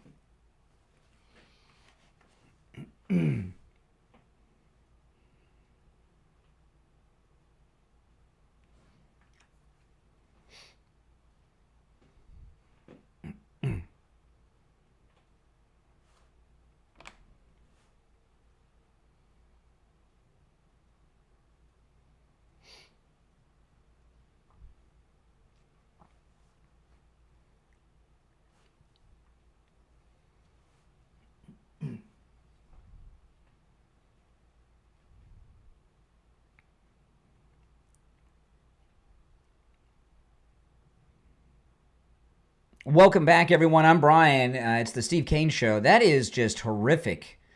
What happened, and then the police chief. Oh, my goodness. All right, let's take some calls. You're on the air. What's your name? Where are you calling from? You're on the air. Once, twice. All right, you missed your chance. Now, the rest of you on hold, stand by. See, this is when you're... I'll get to the rest of the calls in a minute. See, this is something got to be very careful of. At the top of the hour, okay, if you're on hold, stand by. I want to put some perspective in what's going on here. At the top of the hour, I had said that the media are starting to promote a lot of racial stories to cause racial division in the country. And while I'm talking about these issues today, you got to be very careful not to fall for that, okay? The media are getting into this race-baiting thing, and we're not going to let them do it. However, this is one of the most disturbing things. This is like, I don't know if I've heard a police chief say something so disturbing as this. Not in my lifetime. Have you? Pretty bad. All right, let's try another line here. You're on the air. What's your name? Where are you calling from? Rob from Danville, Illinois. Oh, hey, Rob. Hey, I know a little bit about this. My buddy and his wife, they were going to go to the Reds game on Saturday, and she told him, I'm not going. I'm Really? not going downtown. Yeah, she goes, I'm not going downtown. There's a music fest that is really African-American music, and a lot of thugs hang out down there on the plaza. It was a night game, obviously. The Reds are great to go. I've been to a game. I'm probably going to go to one more game before the end of the season. But she said, I'm not doing it. I'm not Really? going down there, Jeff. You can take your son. Isn't that something? I just wanted to, and I'll tell you, that's an interesting thing, because if someone would have said that, and this hadn't happened, and heard somebody say that, they say, oh, they're a racist. But obviously, the word's out. So why is the word out on the street that it's dangerous for white people in Cincinnati? Where does that come from? How long has it been this way? Oh, they have 14-year-olds and 15-year-olds shooting each other all the time. Matter of fact, her son had a buddy who his car was getting broken into. He went to check on the alarm, and he got shot.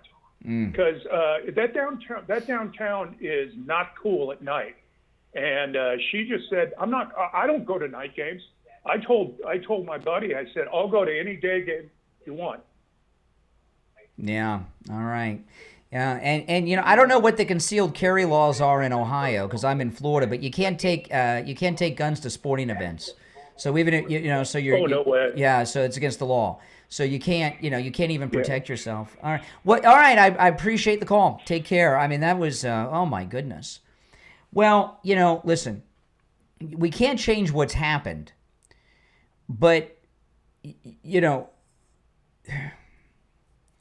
when you have people with like this Karen police chief who wasn't angry at the attackers, she's angry at the people that recorded it and said, to them that they're the problem, that there's some other context, that if you saw if the video showed everything, you would see that she is implying that there was no crime committed here, is what she's implying.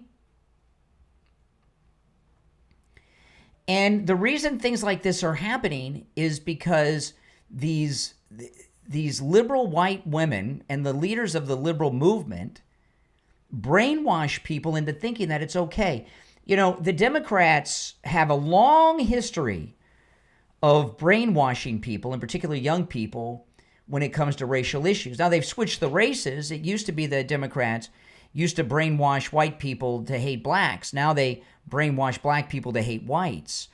And it's a really scary thing because, the mob that did this beatdown, obviously it's god-awful, and those people I hope are all arrested. And I do hope the federal government comes in and charges them with those liberal hate crimes and sends them up the river for years. I do. However, in another way, I don't want to say I feel sorry for them, because I don't. but their minds are gone because the ones I saw in the video were young people of different ages, and they have been brainwashed into thinking that white people are deserved a beat down, that white people have done all these terrible things and they're deserving of this. You understand what I mean by that? I know that's a hard concept to understand, and don't misunderstand me and to say that I'm not saying I feel sorry for the mob. I don't.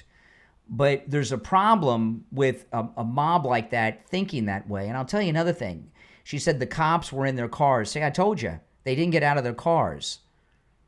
Why didn't they get out of their cars? Because they were afraid of the mob. So this police chief, she's got to go. And I'll tell you, her whole staff got to go, her deputies and everything else, deputy police chiefs, because she's hired them all. And they're probably worse than her, or at least equally as bad, but probably worse than her in some instances. That's why she's being sued by high-ranking officers in her own department for racial discrimination against white male officers. And they said that it's in Newsweek.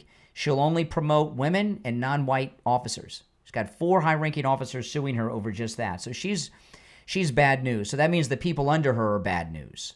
She's hired like-minded people. This is real scary. And, this is, if President Trump had not won re-election, this would have become mainstream. This critical race theory thing that MSNBC had been promoting in the last 4 years was really taking hold, this anti-racism and all this stuff. You're on the air. What's your name? Where are you calling from? Good morning, Brian. It's Lenny from Coconut Creek. Hey, Lenny. I want to try to keep it to bullet points, but it's going to be difficult because the garbage that is happening right now. I moved down to Florida like 5 years ago when the garbage hit after what happened with George Floyd. Mm-hmm. I was an independent licensed prior. I had a lucrative business for 30 years. Serving legal documents for the judicial system. And when what happened in thank God, when the riots started after George Floyd in all of the blue states, I was born and raised in Manhattan. I would probably still be there if the riots that ensued after George Floyd.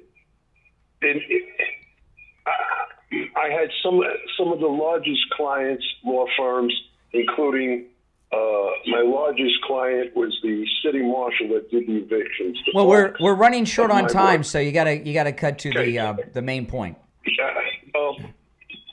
What you spoke, what's happening right now with this mass shooting, with this woke Karen.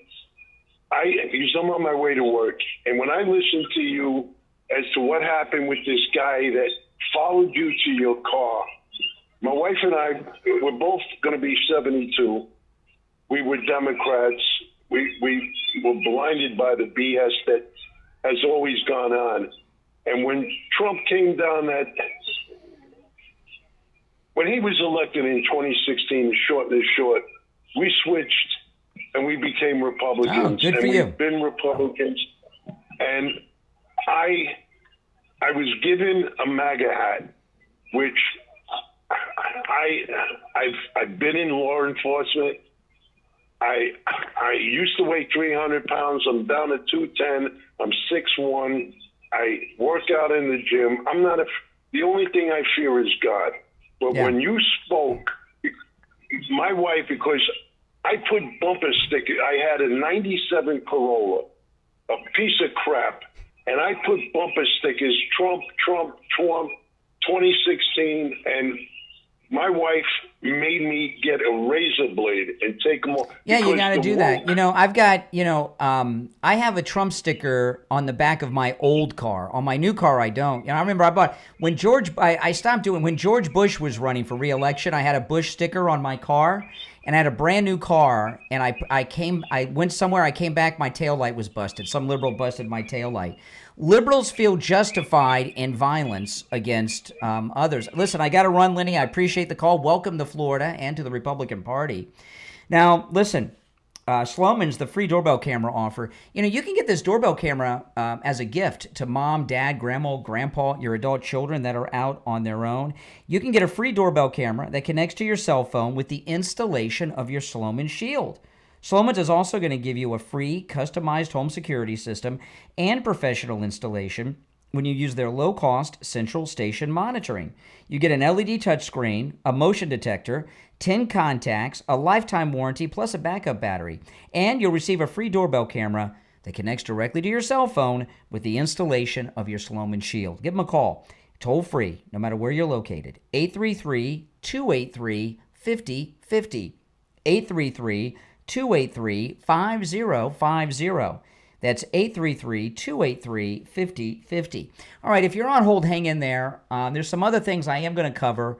I'll probably recap the lead story of the day because it's so important from CNN. There's some other stories to cover as well. You're welcome to call. Then, if you're on hold, hang in there. Our number is 888-465-2631. 888-465-2631. It's the Steve Kane Show, Florida's longest running radio show on the radio since 1977. I'm Brian Craig. We'll be right back after this.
This one was a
We'll be back in less than a minute, guys.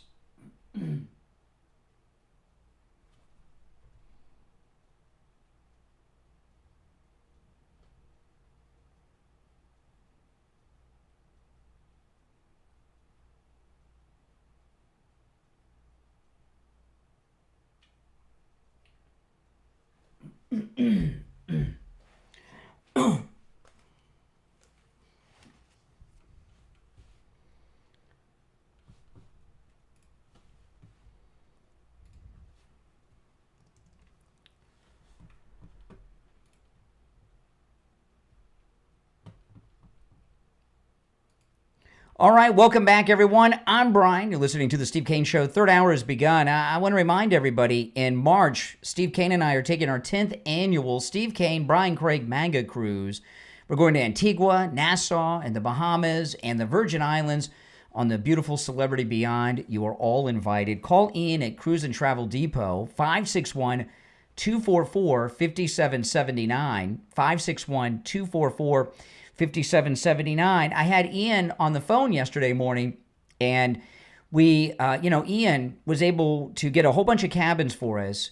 If you're joining our group, you will be paying less than anyone else on the ship. In fact, the price. This is in March, so it's March 2026. Now you got to call and make your reservations now because these cabins are almost all gone.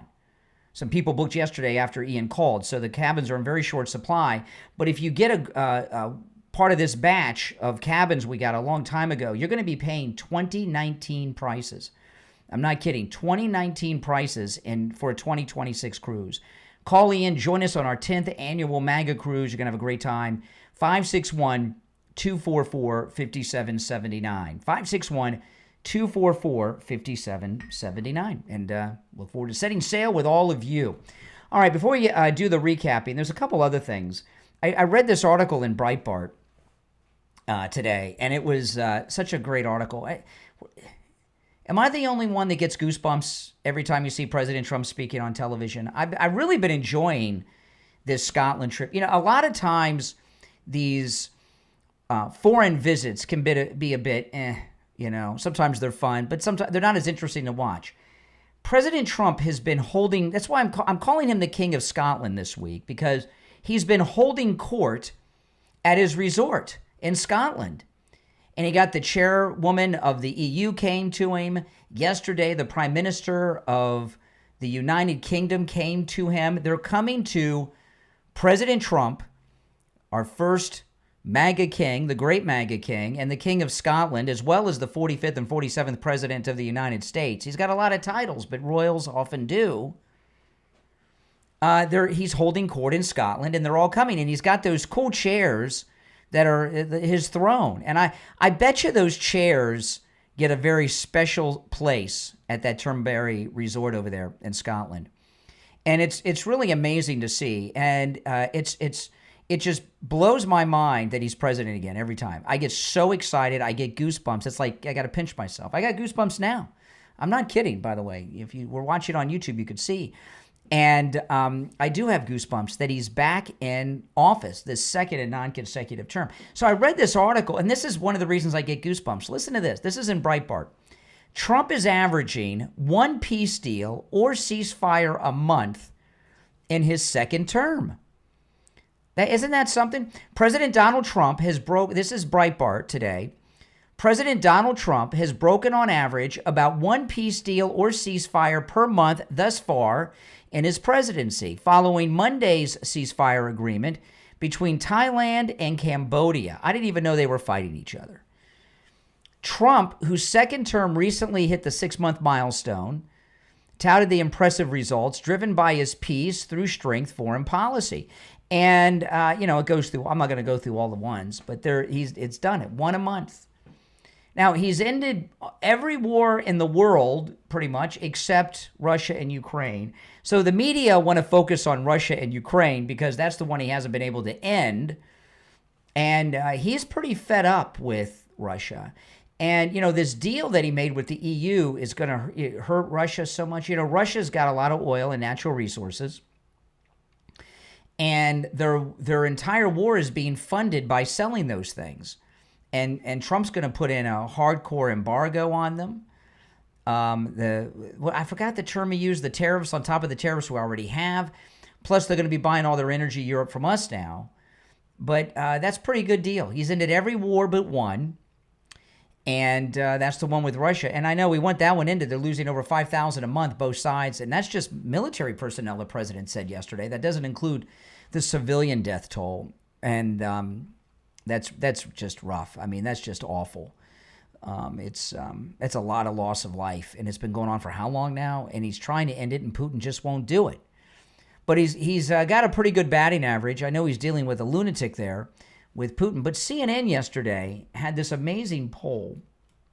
Listen to this. This is Clinton News Network, CNN yesterday. This one was a surprising one to me, given everything that's going on in Russia, what happened in Iran, what happened in Gaza. But the bottom line is Democrats in the American voters' minds cannot hack it. What are we talking about? Party trust more in foreign policy. Well, the GOP holds an average 6-point lead in the month of July. Look at this. Fox News came out last week, plus 3 points for Republicans on foreign policy over the Democrats. You think that number is not high enough for you? How about the Wall Street Journal? GOP plus 8 points when they match congressional Democrats up against congressional Republicans. The bottom line is this. Despite everything that's going on in the world right now, Republicans are more trusted on Democrats when it comes to foreign policy and the world at large. Yeah, I mean, what isn't that something? And this is a major shift in U.S. polling. In particular, you've got CNN here, who's hardcore liberal. So you got to add maybe 5 points to that in Trump's favor. Now, when it comes to anything, what do the American people trust Democrats with today? Nothing, really. All right, so let's go back and see a little more here. World right now, Republicans are more trusted on Democrats when it comes to foreign policy and the world at large. How has this changed, or how does this compare to during the campaign? Yeah, again, this to me was a surprising number since Donald Trump said he'd come in and broker all these peace deals. And while he's brokered some, he hasn't obviously brokered one between Ukraine and Russia and obviously the situation in Gaza. But take a look here. Trust more in foreign policy. You go back to 2024. Trump had a 6-point advantage over Kamala Harris. Again, look at the average right now. It hasn't moved despite everything that's going on in the world. You see Republicans plus 6 points here. And this goes back to a larger issue that we have discussed over and over again here in the mornings. Despite any misgivings that the American public might have about Donald Trump, when you match up Republicans against Democrats, Donald Trump against Democrats, still at this particular point, they are doing significantly better than you might expect. And when it comes to the issue of foreign policy, again, what you see is in the American voters' minds, Democrats simply put can't hack it. More voters trust Republicans on foreign policy, very much like they did back during the 2024 campaign. You know, the historic significance of this is truly phenomenal because, you know, well, in part because it's CNN. But there has been such a change. Liberalism has evaporated. Wokeism has evaporated. Democrat support has evaporated. They might have more Democrats nationwide. There may be more Democrats in office than there really are Democrats. And I don't mean registered Democrats. I mean people who in their heart and mind support Democrats. The American people have completely rejected Democrats. And for a number of reasons. But I think one of the reasons is they see with Donald Trump something that you don't see with other politicians of either party, and that's results. Politicians, they tell you what you want to hear at election time, but when it comes down to it, do they really do anything? They don't. And President Trump has pretty much accomplished every campaign promise that he's made. He has not ended the war with Russia and Ukraine, but you can't lay that on him. He's been trying. He's pretty fed up with Putin. You could see it. He's putting some more restrictions that are going to go in 2 weeks, but it may even happen sooner. I mean, he is fed up for good reason. And but he's into these other conflicts. He's shut down the border. You know, the mass number of deportations going on in this country is so high. I saw this morning. I saw a news story. I'll just tell you about it. It's a visual, so I can't. It's not an audio that I can play. But a woman who is in the country illegally here in Florida was busted shoplifting. And when the police came, they found on her a bunch of shoplifted stuff from stores all over town. It was here in Florida, okay? And, you know, she's part of this racket where she goes around and steals, and I guess she probably sells everything on eBay or something. I don't know. But she got busted, and they have her in the police car, and they and what she says to the police, they're talking about, they mention her getting deported because she's in the country illegally. And these are local police. She's not in ICE custody. She's in the custody of the local police here in Florida. And, you know, you remember, it wasn't that long ago, just, you know, a few short months ago, local police couldn't get involved with immigration issues. There was no cooperation there. And the local police are telling her she's going to get deported because she got arrested for a crime. She had with her, she wasn't just shoplifting. She had some kind of device to disable the anti-theft devices that are clipped onto items in stores. She had something with her to do that. So it turned her shoplifting into a felony.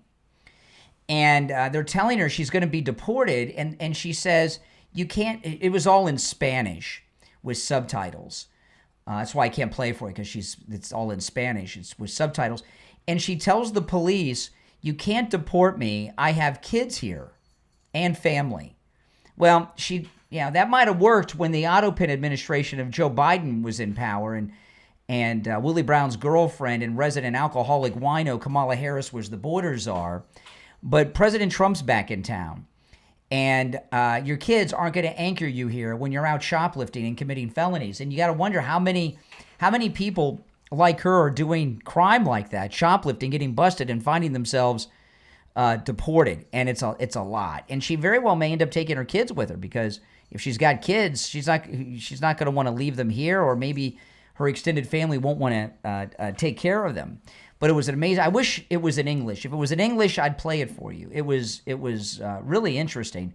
And because she just assumed, she'd get arrested and get bailed out, But because she has kids here, she's not going to get deported. And when she found out she was getting deported, her whole body language changed. She got really upset. She thought she was going to get away with this, and she's not.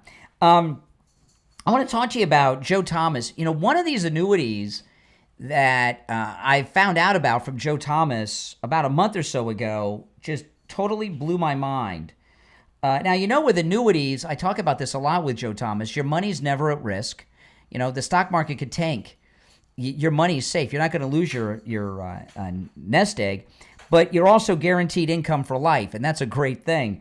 But there's an annuity with an income doubler, okay? Now, Joe Thomas, he gave me some papers that explain different types of annuities, and there's different options. If you're interested in this one, this is the option 1 annuity that Joe Thomas gave him. So if you call, you can ask him about this and just say, I'm the option 1 annuity, okay? The option 1 annuity has an income doubler for unexpected health events. And, if you're married, chances are the annuity is in both your name and your spouse's name. If only one of you have this health event, you get the income doubler. Isn't that something? And I'll tell you, health issues bankrupt families, don't they? Call Joe Thomas. Ask him about annuities. Ask him about this income doubler option, which is pretty amazing. When someone gets sick, I know this. My wife has an illness, so, there's a lot of added expenses and things when someone in the family is sick. Give him a call. Take advantage of that no-charge consultation that he offers, which you can take advantage of no matter where you're located in the United States. Here's his number, 561-743-0999. 561-743-0999. And if you missed the number, just go to his website. He's got the best website address that's so easy to remember. JupiterJoe.com. JupiterJoe.com. We'll be right back.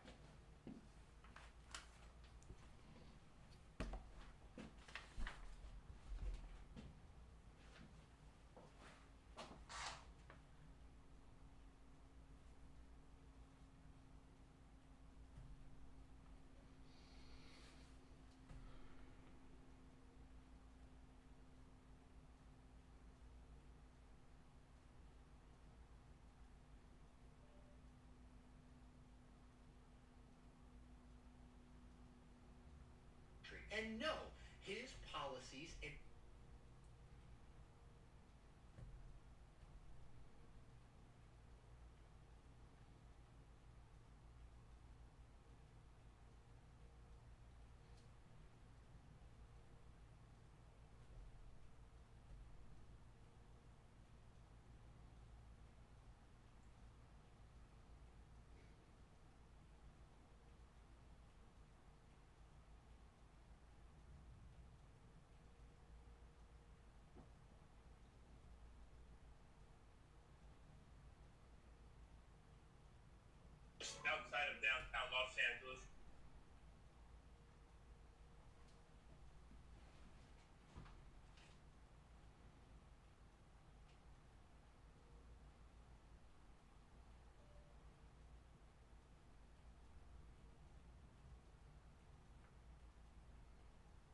Customs Enforcement.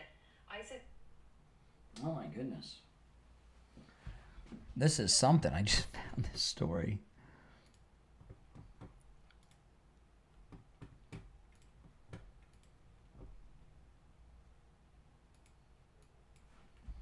Breaking news out of Old Orchard Beach. A police officer there has been arrested by U.S. Immigration and Customs Enforcement. ICE's Enforcement and Removal Operations Unit in Boston.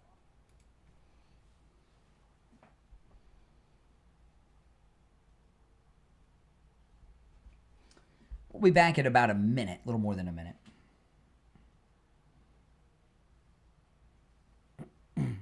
If you're on hold, hang in there.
This is a wild story. I'm Brian. It's the Steve Kane Show. We're back. A listener just sent me this story in a DM during the break, and this is amazing. And this is, they sent me this. I just saw it and looked at it so quick, and the person that sent me this, thank you so much. This is amazing. And I saw a story about this, but I didn't see the news story. And I didn't read the story, and it didn't sink in what happened here. And this is what the listener sent me is this local news story out of Maine that I'm going to play for you in a moment. And this is a follow-up to that shoplifting lady I was telling you about before the break. That's why they sent me this story. The shoplifting lady was the one who said, "You can't deport me. I've got kids here." Listen to this. No explanation is needed. Listen. Breaking news out of Old Orchard Beach. A police officer there has been arrested by U.S. Immigration and Customs Enforcement. ICE's Enforcement and Removal Operations Unit in Boston says John Luke Evans was picked up in Biddeford after he illegally tried to buy a gun in Maine. ICE says Evans is from Jamaica and that he came here legally in 2023 but overstayed his visa. During the arrest, they say he told ICE agents he was trying to buy the gun to use as part of his employment as a police officer. You can see Evans here in a post from the Old Orchard Beach Police Department back in June as they welcomed 6 new reserve officers, saying the group had recently graduated from the Maine Criminal Justice Academy's Law Enforcement Pre-Service Program. ICE is coming down on Old Orchard Beach PD, saying in part, we have a police department that was knowingly breaking the very law they are charged with enforcing in order to employ an illegal alien. Old Orchard Police Chief Elise Chard is pushing back against ICE. She says Evans completed federal work authorization forms and that U.S. Department of Homeland Security verified that Evans was cleared to work in the U.S. Who was that? Was that the Biden Homeland Security Office or Kristi Noem, Tom Homan's Homeland Security? I don't think so. I don't think it was ours. You got to wonder, how infiltrated are we that we have an illegal alien that has a badge and a gun on patrol in an American city? Or I should say we did. So the listener that sent me that local news story, I appreciate that. Oh, man. We're just in a whole new country today. And that's why these wokesters are in meltdown. You hear the ones that call me. They're unhinged. I had mentioned earlier in the first hour, I was somewhere out yesterday, and a liberal guy started to follow me to my car. He was asking me about my Trump 2028 hat. And I got to tell you, there was an incident, was it Missouri, where some people were attacked wearing MAGA gear. Even when you're in a red state like Florida, we still have liberals in it. And things are going so well for Donald Trump, for the United States, that liberals are very, very triggered right now. And I always wear my MAGA gear all the time. I mean, I'm wearing a new alligator. My wife got me. I'm so excited about this alligator Alcatraz shirt my wife got me that I'm wearing today. This shirt, it's I have, I don't know, like 5 or 6 alligator Alcatraz shirts now. They're all really cool. And this alligator Alcatraz shirt, it has a full color image of President Trump in suit and tie wearing a Make America Great Again hat, riding an alligator through the Florida Everglades. It's pretty cool. But when you see it's so bizarre how liberals operate. There is an epidemic going on right now of crime against people that are viewed as conservative. And so much of what I've talked about on the program today are liberals attacking people they perceive as not being one of them. The Sydney Sweeney story I talked about earlier, they're calling her a Nazi, a white girl doing a Jean commercial. This racial incident in Cincinnati, the one in St. Louis. These incidents that I've been covering on the program today are liberals acting out. And this guy yesterday that I had a very frightening moment with. I was out somewhere, and this guy was a big guy. I mean, he was a big guy, and he was looking at me, and that's not unusual, because I had my Trump 2028 hat on, which I do wear a lot. And what had happened, I got off the air yesterday. I had to go somewhere, and I left the studio, got in the car, went, and I had the Trump 2028 hat on. And he was staring at me, and, which is not unusual, when you're wearing MAGA gear, because sometimes people will say something, I like your hat, or something like this. But then he said to me, why are you wearing that hat? Why are you wearing that hat? Because usually what people will say, sometimes I'll get fist bumps. Someone say, cool hat, like the hat, awesome, But this guy said, why are you wearing that hat? And I had to look up. He was like tall, very tall. And he started a strange conversation with me about Trump running for a third term. And I left, I go to my car, and he started to follow me in conversation. And there was somebody else there I knew that I was able to distract him from. And I got in my car and left. But he was following me out there. So what I'm telling you is, we have an epidemic of triggered liberals that are out in our society today. And you may not want to wear your MAGA gear out and about. It may not be a good idea right now. And I was here in South Florida when this thing happened yesterday. And this is a red state. I mean, the president lives here. And I was nervous about the guy. I can hold my own.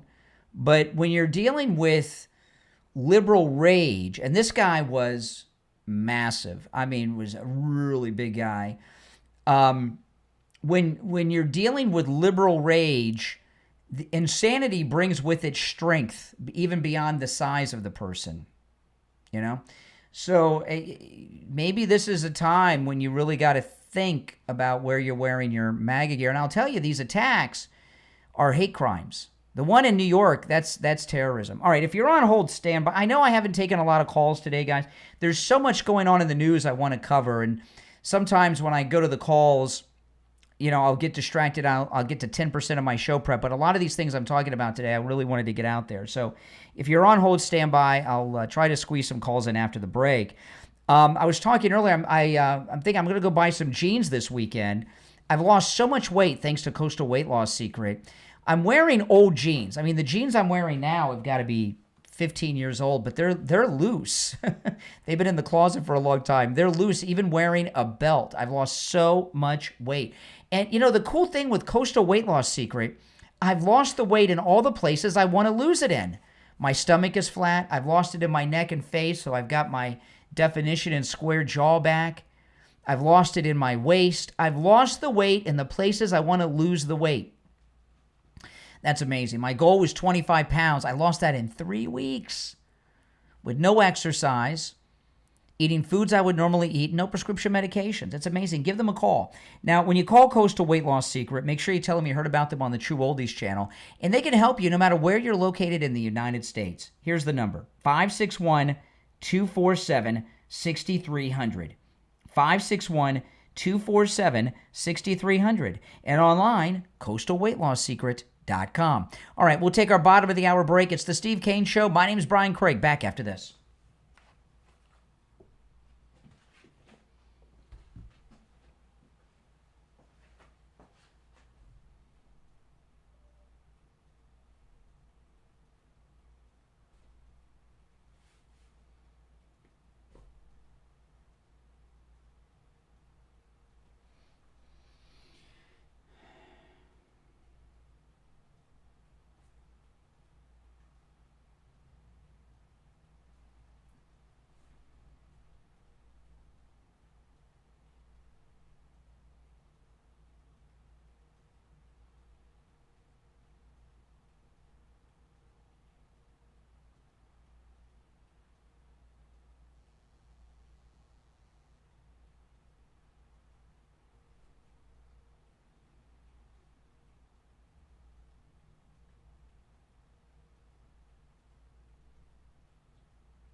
This is unbelievable.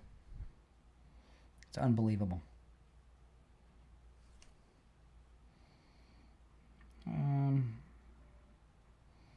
I just saw some. I don't even know. I don't even know if I should share what I just learned.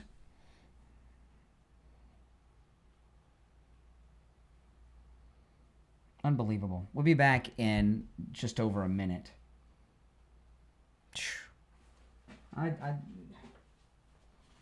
I'm in shock.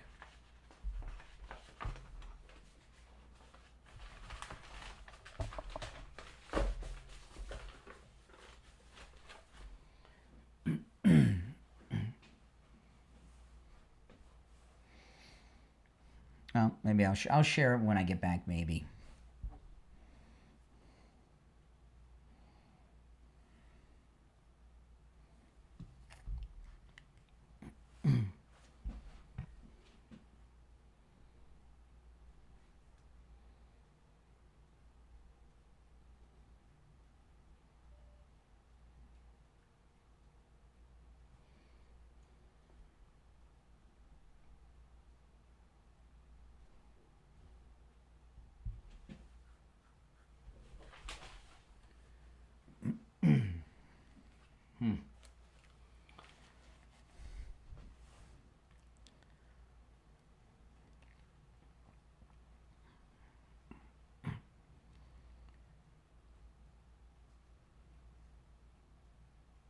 All right, we're back. I'm Brian. It's the Steve Kane Show, Florida's longest-running radio show on this Tuesday morning. I'm not sure if I should share what I'm about to share, but I'm going to share it anyway. I just found something out during the break. And, yeah, I really probably shouldn't share this, but I am going to share this with you. You know, I was talking, this is really... crazy. Okay, I was talking before the bottom of the hour, and it's disturbing, and it's just insane. Oh, okay, before the bottom of the hour break, I was talking about a couple of things. I was talking about this liberal rage thing, but I mentioned that I've had a lot to cover today on the program, and I haven't taken that many calls. And I just haven't. There's a lot going on, and Steve tells me quite often, and he's right about this, that I take too many calls sometimes, that there's a lot of things I never get to, and I need to, and that's true, and I think that I can be guilty of that sometimes, taking too many calls and not getting to all the stories. I get that, and it's hard for me when I see a board of calls and I see people on hold, not to take the calls, but, I haven't been taking that many calls today because there's a lot of big stories that I've been covering that are important. And I still have only gotten to about 10 or 15% of my show prep. Not even. I just looked during the break at the phones. There's one person since we went on the air at 6 a.m., which is, and this could increase. So it's been, we came on the air about three or 4 minutes after the top of the hour, right? Because we have top of the hour break. Since I opened up the mic, which was about 3-4 minutes after the top of the hour at 6 a.m., they have called more than 250 times. One person has called more than 250 times this morning. One person. Who does something like that? I don't know who they are.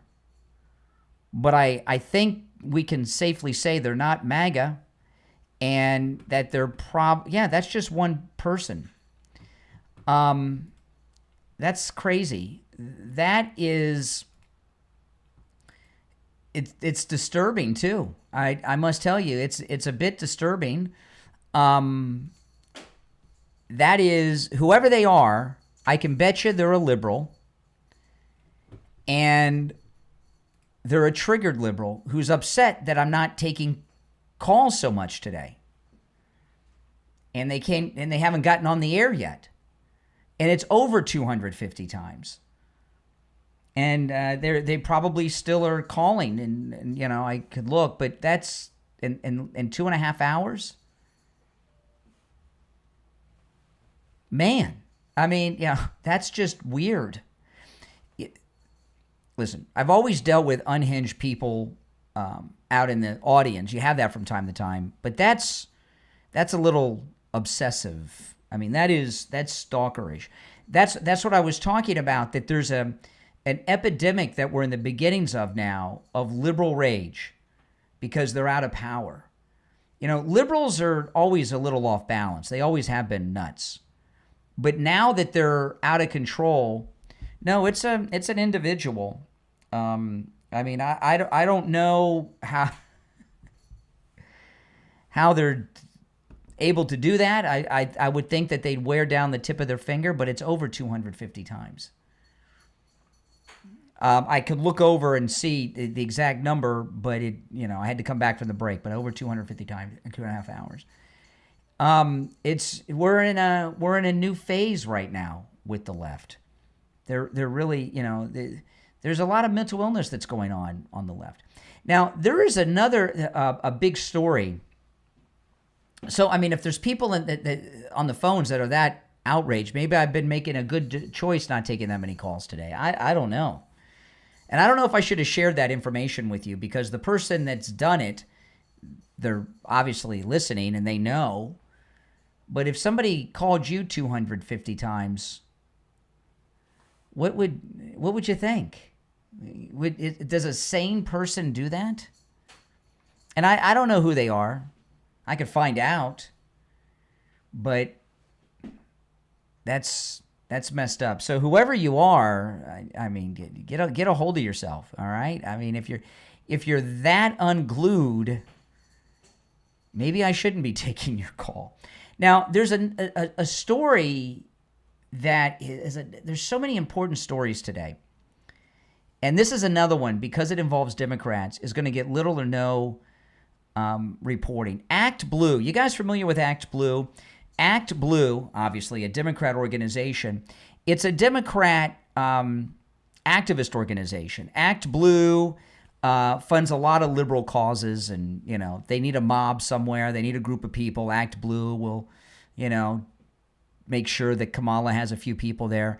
They weren't in action at Colbert's protest. Colbert, they had a protest of supporters against CBS over at the CBS offices in New York. There were like 12 people there, maybe. But Act Blue has gotten busted in a financial scam in Arizona. Listen to this. A state senator in Arizona, who also is the executive director of the Election Fairness Institute, and he was an assistant and a former Tennessee assistant police chief, found that Act Blue has been involved in some type of real estate scam. Listen to this. Arizona State Senator Mark Fincham, who also serves as the executive director of the Election Fairness Institute, and former Tennessee assistant police chief Sean Taylor, who's the senior research analyst at that organization, have been leading an investigation into what may be the largest money laundering and real estate fraud scheme in U.S. history, according to evidence that they've shared with Unleashed.news and the Gateway Pundit.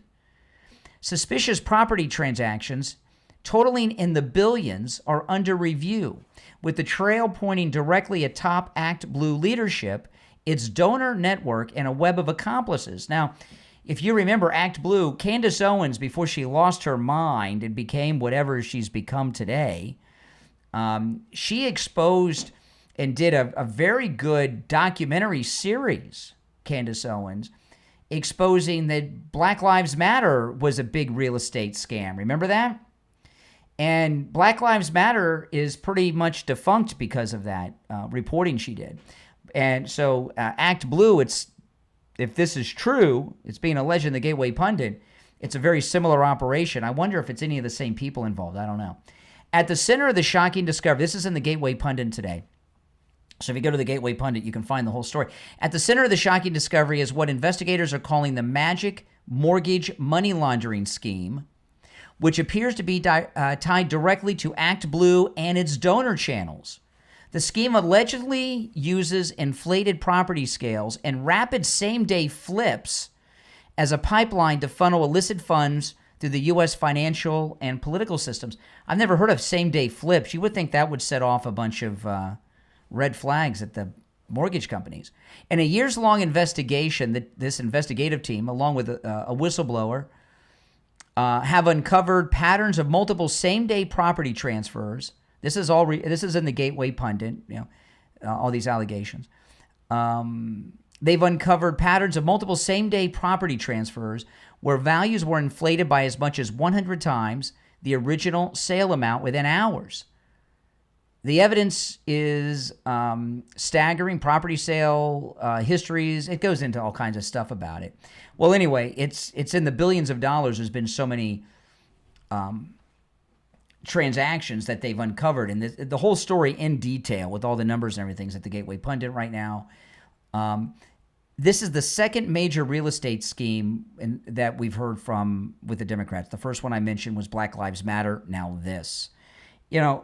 You got to wonder, when you look through all these things with the Democrats, what about the Democrat Party is legit? Right?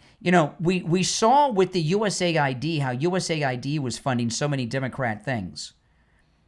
And a lot of people are wondering if USAID was making up the losses that CBS was taking from Stephen Colbert. And it would not surprise me at all.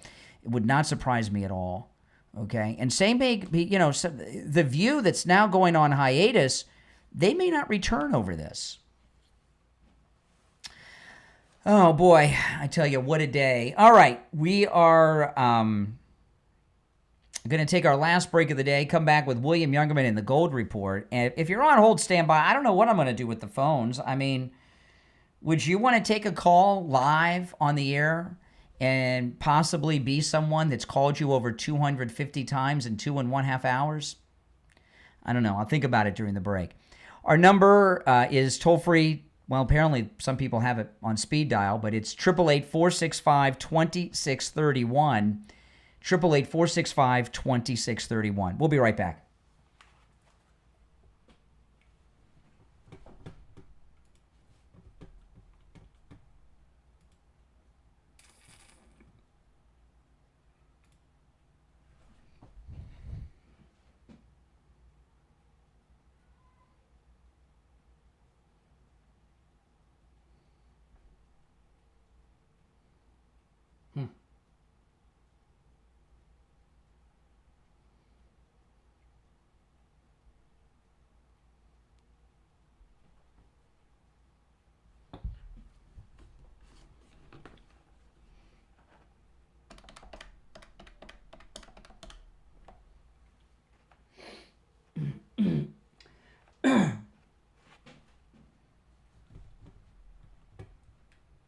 Hey there. Stand by just about 20 seconds. Hold on.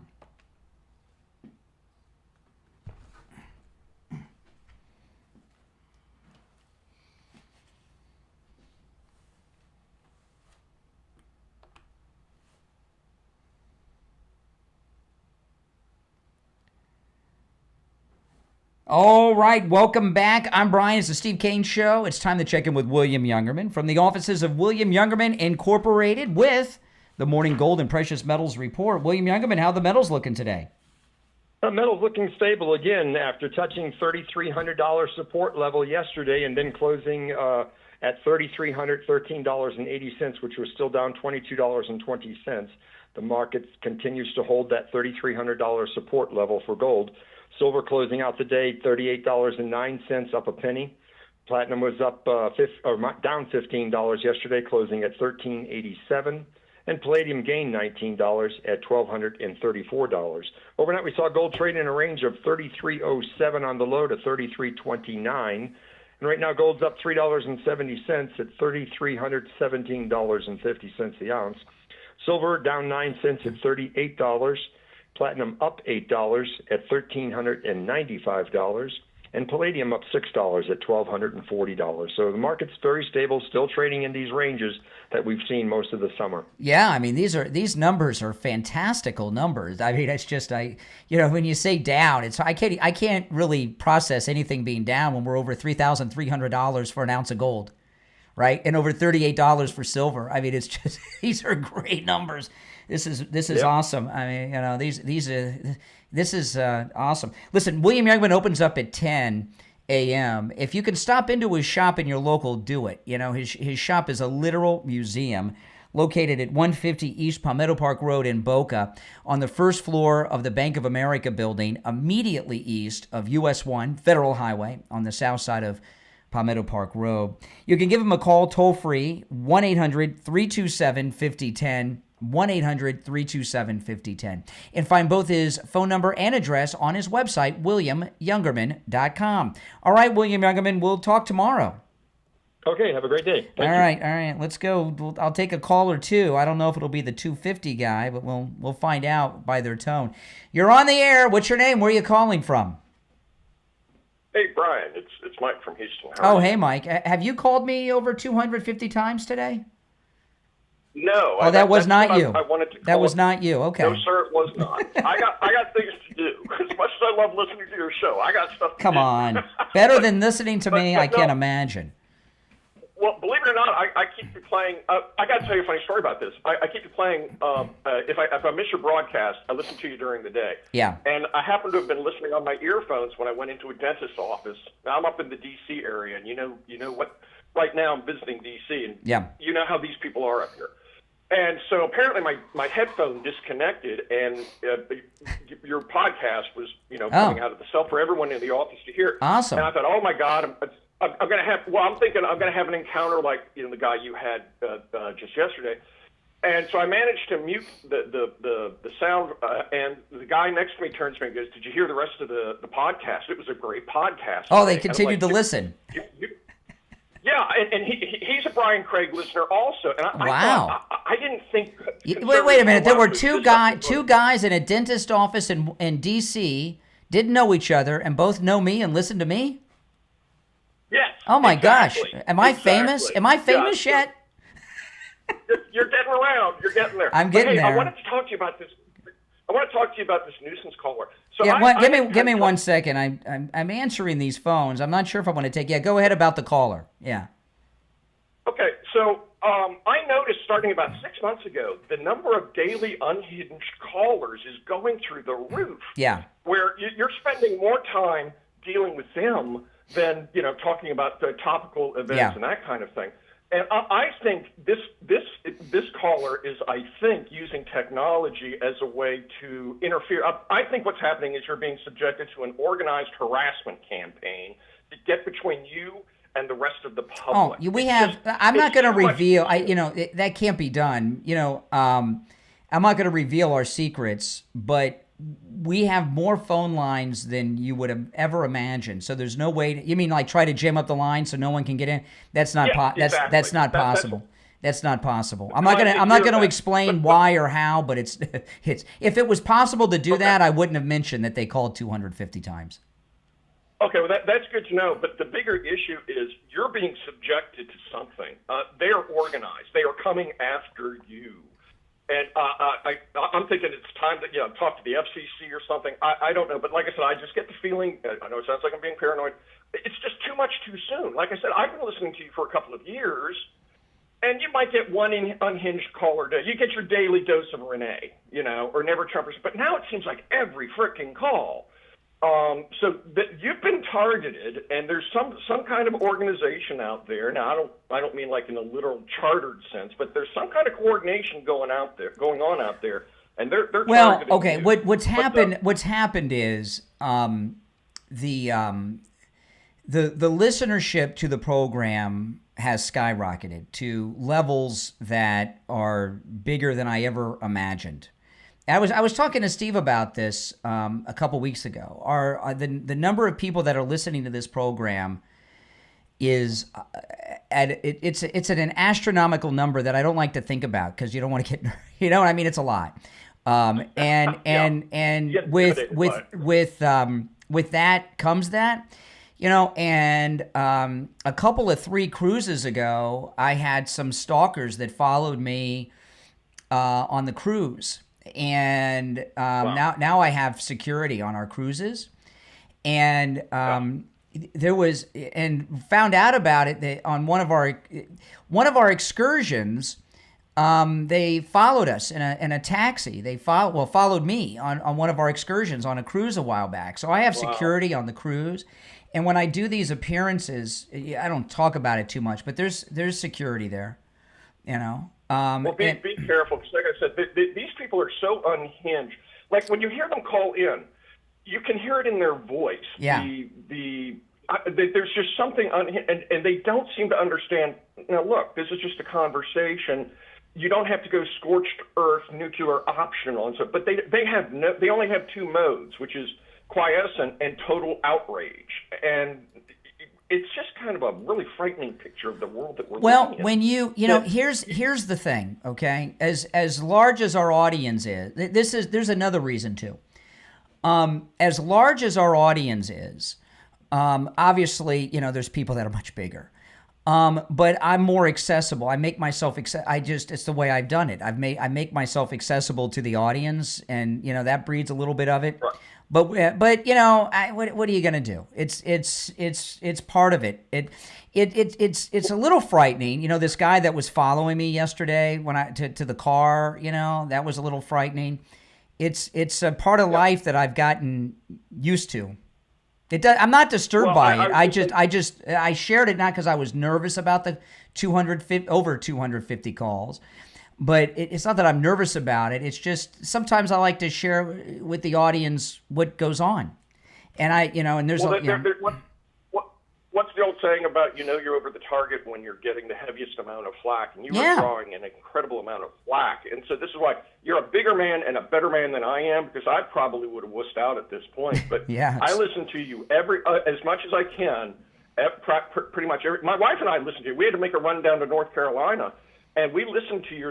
It took us 6 hours because we had to keep stopping every couple hours, but we listened to your podcast. And my wife now is a listener. Oh, that's awesome. And so what I'm getting at is they're afraid, they're terrified of you getting your message out. They're terrified of you connecting with people. Yeah. They're terrified of the MAGA cause, and this is the only way they can fight. They don't have the courage to fight you in the courts or in a one-on-one debate. So they snipe at you and they try and intimidate and scare you. It's terror tactics. Well, look, but anyway, that's it. That's all right, I appreciate the call. All right, take care. So 2 guys don't know each other in a dentist office in D.C. and they're both listeners of mine. That's pretty cool.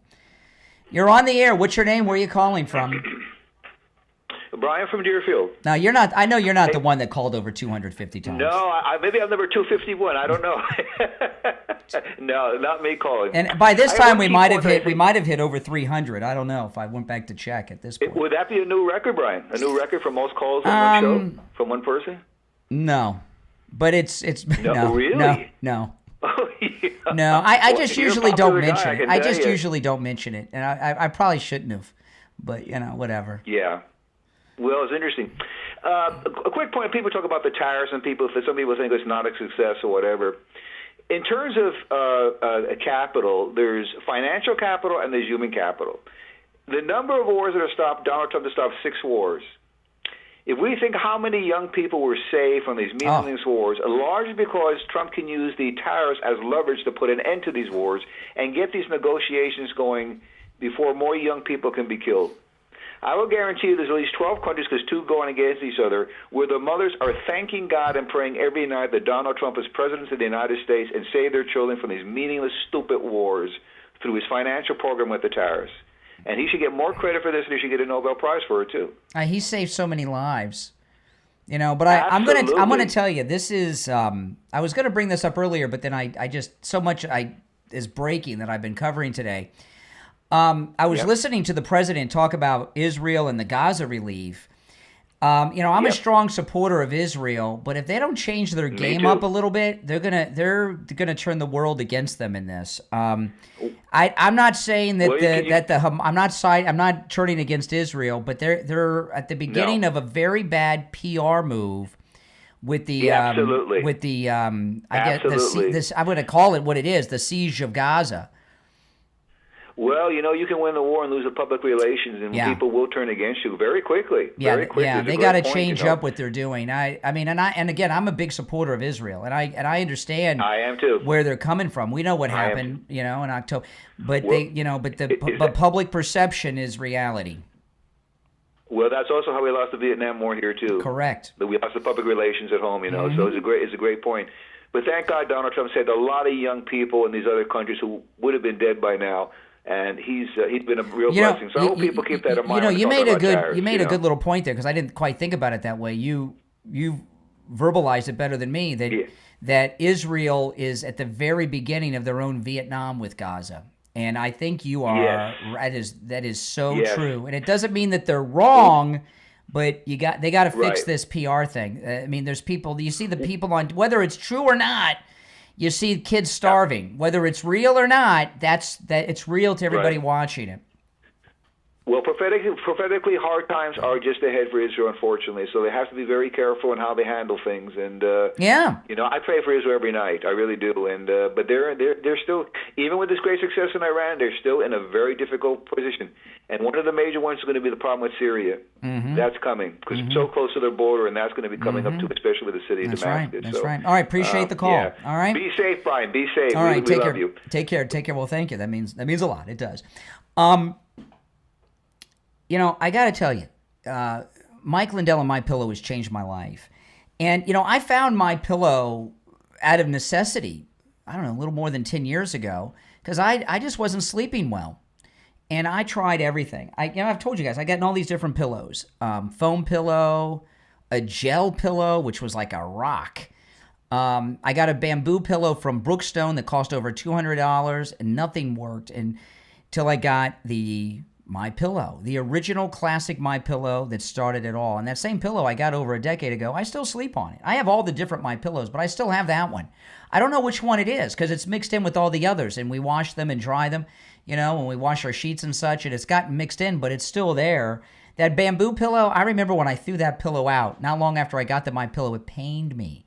Even though it was garbage, I paid over $200 for it, but I threw it away. And you can get the MyPillow that started it all with our promo code Kane at checkout, Kane, for less than $20.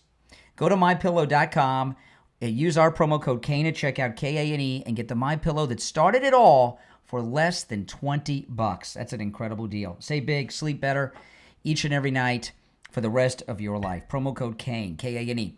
All right, if you're on hold, stand by. We'll be back tomorrow. And I didn't even get, even though I didn't take that many calls today, I didn't get to 20% of my show prep. I really didn't. There's been so many important things that have come. Those of you whose calls I did take, some very good calls and conversations. The last caller talking about Gaza being Israel's Vietnam, that could happen overnight. The U.S. cause in Vietnam was just, but public opinion turned against us, and that's why you lose the public, you lose the war. So Israel has definitely got to change things up a bit, or they're going to. I'm seeing annoyance from Trump towards Israel, which is very unusual. All right, guys, we'll see you tomorrow morning at 6 a.m. My name is Brian Craig. This is Florida's longest-running radio show, the Steve Kane Show, on the radio since 1977, celebrating 48 years on the radio for a couple more days, and then on August 1st, we'll begin celebrating 49 years on the radio. See you tomorrow morning at 6 a.m. All right, we are out. If you are new, make sure you subscribe, all right? You know, I'll just tell you guys off the air here, and the stuff I didn't get to, I'll cover on my podcast this afternoon. But Steve told me, he says, you're taking too many calls, Brian. So he says, every once in a while, don't take so many calls. So I did that today, but that doesn't mean I'm going to do this every day, but I did it today, and I still didn't get to 20% of my show prep. But my podcast, which I will have a new podcast this afternoon, a few of the things I didn't get to on the program, I am going to cover no matter what breaks today on the podcast this afternoon, because there's a lot of important things I didn't get to. But those of you that aren't familiar, a few weeks back, I reformatted my podcast where I'm doing the podcast live here on YouTube and taking live calls. And then I do upload that podcast to all the podcast platforms still. So if you listen to the Brian Craig Show podcast on a podcast platform, it still goes there, okay? But I'm doing it live here on YouTube and taking live calls. And I'm really enjoying that. And the podcast listenership, which was already very high, has gone through the roof since I've been doing it that way. So if you're subscribed and you click the notification bell, you'll get a notification when I go live on the podcast, okay? So make sure you do that. All right, guys, this is where MAGA comes to talk. I'm Brian Craig. I'll see you later. Thanks for watching.